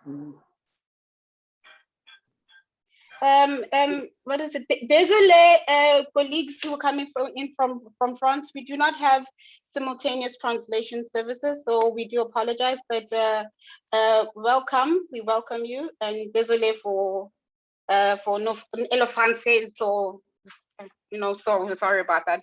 Please do forgive us. We'll do better next time. Thank you. All right, take it away, Cynthia. Yeah, thank you very much, Lynette, and hello to everyone. I am aware it's 12:10 South African Standard Time. So I'm going to try to save us some time, Lynette. I hope I am going to be successful. Simpiwe, don't worry. I think your presentation is really, really critical. We'll possibly try to move Becky's presentation to tomorrow where we have time if he's unable to present today. So do take your time because I think a lot of colleagues are interested in hearing about this. Thank you. Thank you very much, Lynette. So my name is Simpiwe Mabele. I am part of the ILO Decent Work team for East and Southern Africa, and I am the Health, HIV, and TB in the World of Work technical specialist. I also belong to the ILO Gender Equality, Diversity, and Inclusion branch, which is under Work Quality Department. So my focus for today, I know that there is a huge title in bold written, The Right to Work. And how I wish I could have advised earlier to say, maybe let's just change it to the right at work. But it's fine. What I'm going to present is still relevant. But my special focus will be on the mobilization of trade unions for inclusive workers' rights. And with a particular attention on one of the newest standards in the ILO, Convention number 190 and recommendation number 206. I'll talk about this in a short while. But Lynette, if you allow me, I'm going to try to limit my presentation to the following. For sure, there are people who may not be aware of the ILO, so I just have one slide about the ILO. Please go ahead, sir. Yeah, there's a basis also in terms of the ILO's work. There is a declaration adopted in 1998 on fundamental principles and rights at work. So I will be talking about that as well. And then I just wanted to share an overview in terms of the global situation of women in the labor market. And then I have some points in engaging with the labor movement or trade unions, so as to speak. Then I'll move to the recommendation and the convention. Then finally, I just have few concluding points and areas of support. But if you were to ask me, Simpiwe, tell us, what does the ILO do? Just in one line, don't tell us a story. I would definitely say the ILO is an international labor standard setting organization since 1919, and I put a full stop. And it is the only tripartite agency of the United Nations. We joined the UN in 1946 when the UN was 1 year old. And thank you actually to UNFPA for mobilizing us as sister UN agencies to be part of this work. And currently the ILO has 187 member states, and it is the oldest UN agency. And I want people to kind of remember this because I'll be talking about it in a few slides to come. So the ILO, if you look at the acronym, there's ILO, which is International Labour Organization. There is ILO, International Labour Office. Yes, somebody may say this is the same thing, but I want to make this distinction because it's quite important. The organization is actually the tripartite side of the ILO, where government is represented by ministries of employment and labor across the world. Workers are represented by the unions, and in particular, the International Trade Union Confederation, and I'll be talking about ITUC. And the employers, which is commonly referred to as private sector, is represented by the International Organization of Employers. So this is important, and Simpiwe Mabele, together with other people based in Geneva, in Pretoria, in Abidjan, they are part of the office. So we provide support, technical guidance and advice to the organization. And I just wanted to highlight, Lynette, when we locate and define the world of work without using a dictionary type of definition, we're talking about people who are working in the public sector, people that are employed by government. And then we should remember that governments are their single largest employers in the globe. Then we have the private sector and we have civil society as well. All the people that work for the non-governmental organizations, they are part of the world of work. But it's also important to underscore that When it comes to employment, there's formal employment, there's informal employment, and there's self-employment. So you cannot define and limit employment and labor within an office or people who have those formal contracts. We have people who are looking for employment. As soon as they are looking for employment or generating income, they have entered the world of work. But I have to indicate that when it comes to rights at work, and that is why I was saying that I probably would have influence for this to be rights at work rather than rights to work. There is a declaration that was adopted in 1998 in the ILO, and the declaration makes it clear that these rights are universal and that they apply to all people in all states, regardless of the level of economic development. In particularly, it mentions groups with special needs, including the unemployed and migrant workers. It recognizes that economic growth alone is not enough to ensure equity, social progress, and to eradicate poverty. So I do want people to refer to the declaration, because in 2010, the declaration had a follow-up. There were some amendments that were made. So the document is available in the ILO website. But there has been other follow-up documents. For an example, one of my colleagues, Kari Tapiola, did write about the impact of the declaration in this document she calls the teeth of the ILO. And there is a strategy that is currently being implemented, one integrated strategy on fundamental principles and rights at work. But just a quick overview, Lynette and colleagues, on the situation of women in the labor market, and I won't get into too much detail on this. We know from a labor market point of view that 1 in 3 women experience physical or sexual abuse. Mothers of young children are penalized sometimes in employment when it comes to employment opportunities, the earnings and career development compared to women without children. We also know that women perform 76% of total hours of unpaid care work. So you can imagine the burden that is there. And we are now getting to know, and I know Cynthia may have touched on this, the incidences of gender-based violence and femicide, specifically domestic violence. We know that it's increasing in our region, East and Southern Africa. And we also know there's a big divide between formal and informal economies. And marginalized groups and those in vulnerable situations, there's a big divide there. And another big divide is the gender is really at the center of COVID-19, where we are seeing women holding the fort in terms of the households. So it's also possible that female-headed households are heavily impacted, and sometimes government can't get to them because they do not know where they are or who they are. So for sure, we are still leaving people behind, and it's important to apply the principle of leaving no one behind. Whilst other people would call it an elephant in the room, one of my colleagues referred to this as a 500-pound gorilla.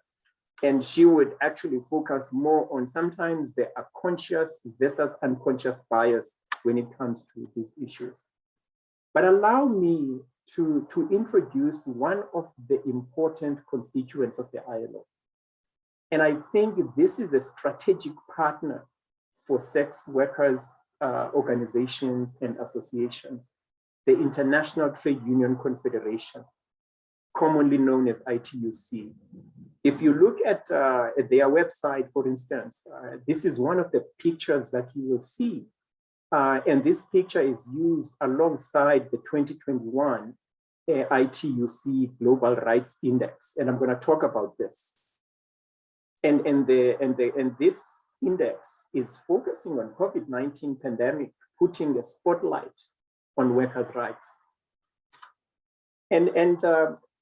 So in 2019, ITUC had actually just a little more than 200 million members. in 332 affiliated organizations. And these are present in 163 countries and territories. So I do want us to remember this part because I'll be referring to it in the slides to come. So the ITUC carries out ongoing campaigns, actions for universal respect of trade union rights, labor rights, workers' rights, as guaranteed by the conventions of the International Labour Organization. So hence I am proposing in this meeting that it is more strategic for sex workers and their organizations to consider partnering with the trade unions, because the ITUC defends trade unionists whenever their fundamental union rights are violated as a result of the trade union activities. It also takes action against other labor rights violations. And I think this should be underscored. So I spoke earlier about this Global Rights Index, and I would really encourage people to look at it. Remember that ITUC is present in 163 countries and territories. And part of this index, Lynette, it highlights the 10 West countries for working people. And I'm not gonna repeat the list, people can see it for themselves. There we are having 2 countries in Africa, and 1 country is actually in our sub-region. But the worst region in the world, it's Middle East and North Africa. So we are not spared there. Here's a quick summary in terms of what the index is highlighting. It highlights the right to strike, where about 87 of countries violated the right to strike. And I'm not going to go through all these elements, but I think it's important to highlight some of them. There were violent attacks on workers. The right to collective bargaining in about 79% of the countries was violated. The right to establish and join a trade union was actually also in 74% of the countries where workers were excluded. So I think this also paints a picture that it's not going to be an easy kind of relationship or strategic collaboration where sex workers and their organizations are entering this space. But it's important that they consider this.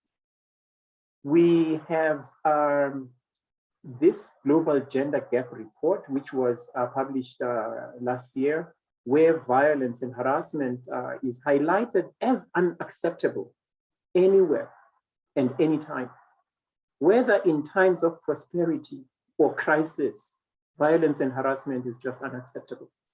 So the risk of violence and harassment is even higher during times of crisis. The COVID-19 outbreak has been a somber reminder of this circumstance.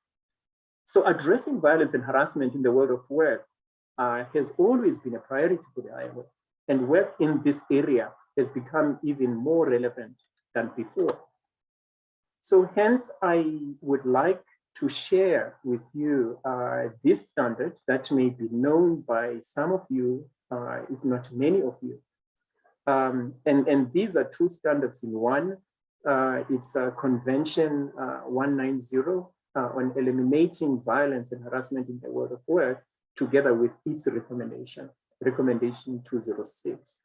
So it was in 2019 when the Labour Conference adopted the standard, and it was adopted as the first standard on the elimination of violence and harassment in the world of work. So the framework sets out in these instruments, it does provide clear roadmap for preventing and addressing violence and harassment in the world of work in particular. And it's in line with 2030 agenda for sustainable development, which the previous colleagues highlighted. So Convention 190 does recognize the right of everyone to a world of work that is free from violence and harassment. It doesn't exclude anyone, sex workers included. It defines violence and harassment as a range of unacceptable behaviors and practices that aim at, or result in, or likely to result in physical, psychological, sexual, or economic harm. And it does cover physical abuse, verbal abuse, bullying, and mobbing, sexual harassment, threats, and stalking. And along with its supplementing recommendation, it does set out a framework for action to prevent and address violence. So it's important really to share information that is around ratification. I know there's a speaker earlier who highlighted how sometimes it's so difficult, to apply some of these international instruments at country level. And I think that's why I'm arguing for partnerships where sex workers and their organizations at country level, they get involved in terms of these processes. So there's about 12 reasons, Lynette, and I'm not going to go through the details. There's about 12 reasons why ILO believes that ratification of Convention 190 is important. And I can tell you to date, out of the 187 member states, only 8, rather, let me say at least 8 have ratified Convention 190. And I'll talk about this, and majority of those are in Africa. So one of the reasons is really to prevent and address the rise of violence and harassment beyond the physical workplace. And Convention 190 makes provisions to protect workers against all forms of violence and harassment in the world of work. So the issue of addressing violence and harassment in a comprehensive manner is really important, because both the convention and the recommendation are grounded on the adoption of an inclusive, integrated, and gender-responsive approach in consultation with employers' organizations and workers' organizations. So it really remains important for protection, prevention, and mitigate the impact of domestic violence. So these are really the 12 reasons, and these I'll make available for you to circulate to the people that are attending this meeting. So one of the reasons really is to promote better data. And I think it was yesterday when I contributed to one of the breakaways where we were seeing it would really be good when sex workers and their organizations are engaging with trade unions or actors in the world of work. You share the same data so that there's appreciation in terms of what are the implications for the world of work. And that's when the constituents like ITUC could argue for sex work as well. So here are the conclusions and areas of support. For sure, ratification of Convention 190 and the application of the recommendation continues to be key to support sex work. I indicated earlier, 8 countries globally have already ratified between June 2020, supposed to be June 2020 and August 2021. And 3 of these countries are in the Africa region. And organizations of sex workers to strengthen their collaboration with trade unions. So we are advocating as the office to strengthen the collaboration. As a result, in my office, I supported dialogues between ASWA and ITUC Africa. And I've kind of witnessed and observed that those discussions are progressing well. And we would like to make sure that they move faster so that at least they could yield to results. So reaching out to the world of workers remain extremely key to address the issues of sex workers in relation to employment and labor. And there's quite a number of other documents that are relevant that I didn't talk about in the ILO that would be relevant for this. But we do administer a database called ILO Stat, which collects information related to employment and labor or labor statistics. But I can tell you for now, it doesn't necessarily have this quantifiable data that would directly be linked to sex workers and their organizations. Lynette, I thank you very much for your attention and the other people who are listening. Over to you. Wow, that was so powerful. Thank you so much, Cynthia. We really appreciate it. I think I love the notion that you mentioned that, you know, it's not an elephant in the room, but a 500-pound gorilla that we are actually dealing with, just to access our right to work and to try and actually enforce our right to work. Thank you very much, though, for giving us a loophole or for an entry point around how we can get around some of these issues, because I think, as Cynthia mentioned, you know, we must also be cognizant that we can't always focus on the long-term goal. We've also got short-term goals. So while we're focusing on the decrim agenda and we're working with labor governments and labor institutions and governments and so forth, let us find loopholes. And this convention, the 190 that you've just mentioned, seems to be a very important one. I think it is important because a lot of us are working in spaces where we are facing a lot of harassment. And for sex workers, this is very pivotal. And I think this is where we can work as sex workers with the ILO to promote or to do advocacy around adoption, as well as domestication of that convention, because a lot of our countries are, of course, signatories to the ILO. So we know that we can hold them accountable to some extent. Colleagues, we again have run out of time. Simpiwe, if you've got questions, there are a few questions for you, I think, in the chat box. Let me check. No, there aren't actually. I think that was very succinct, or people actually are still distilling that information. There's been a lot of information shared today. And I think this is perfect because it's going to lead us to the next session. As we did yesterday, we're going to do the very same thing today. So what we're going to do is to break up into working groups. So we're going to have 3 breakaway groups.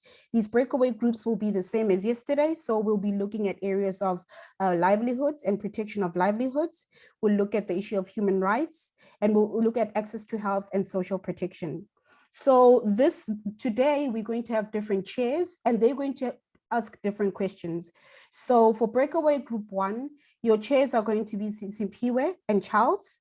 For breakaway 2, it's going to be Hedge and Kim. And then for breakaway 3, it's going to be Cynthia and Martin Zimba from who spoke to us yesterday from Zambia.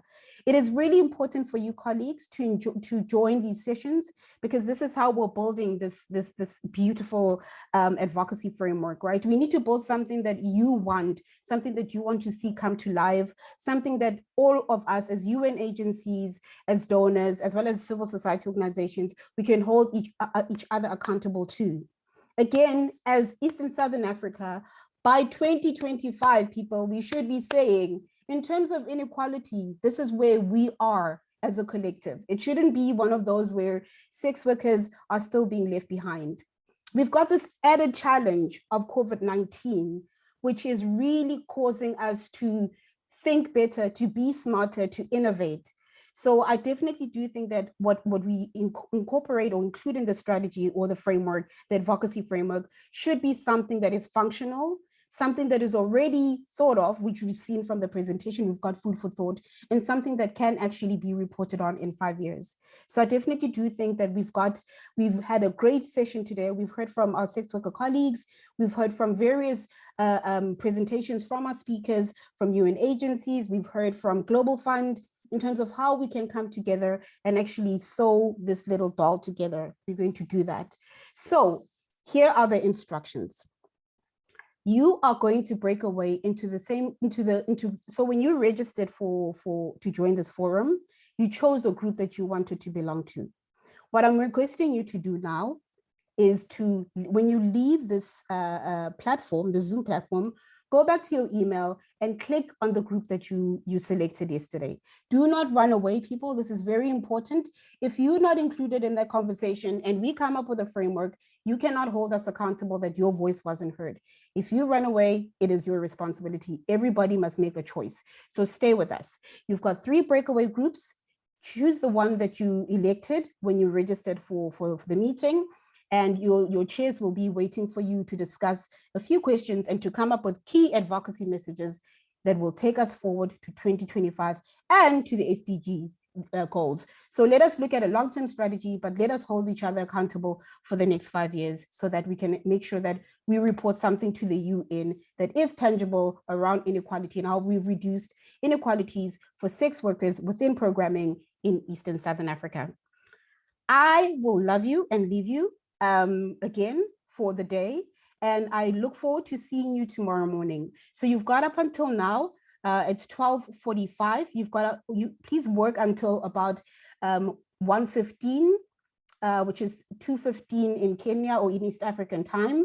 Where if you're in East Africa, you'll be working from 1:45 to 2:15. Please do work together with your chairs and co-chairs and come up with your advocacy messages around your various groups.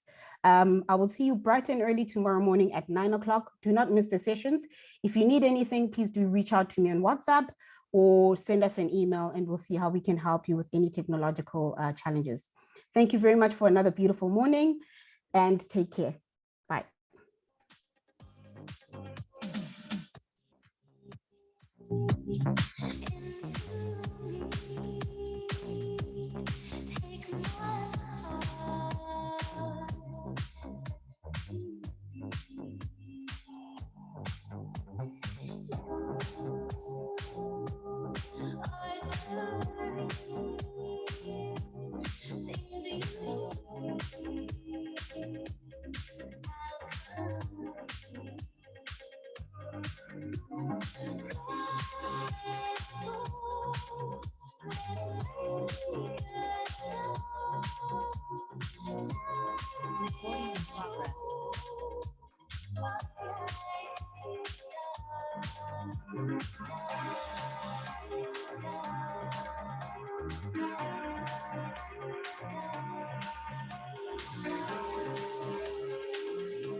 Recording in progress. Recording in progress.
Hello, everyone.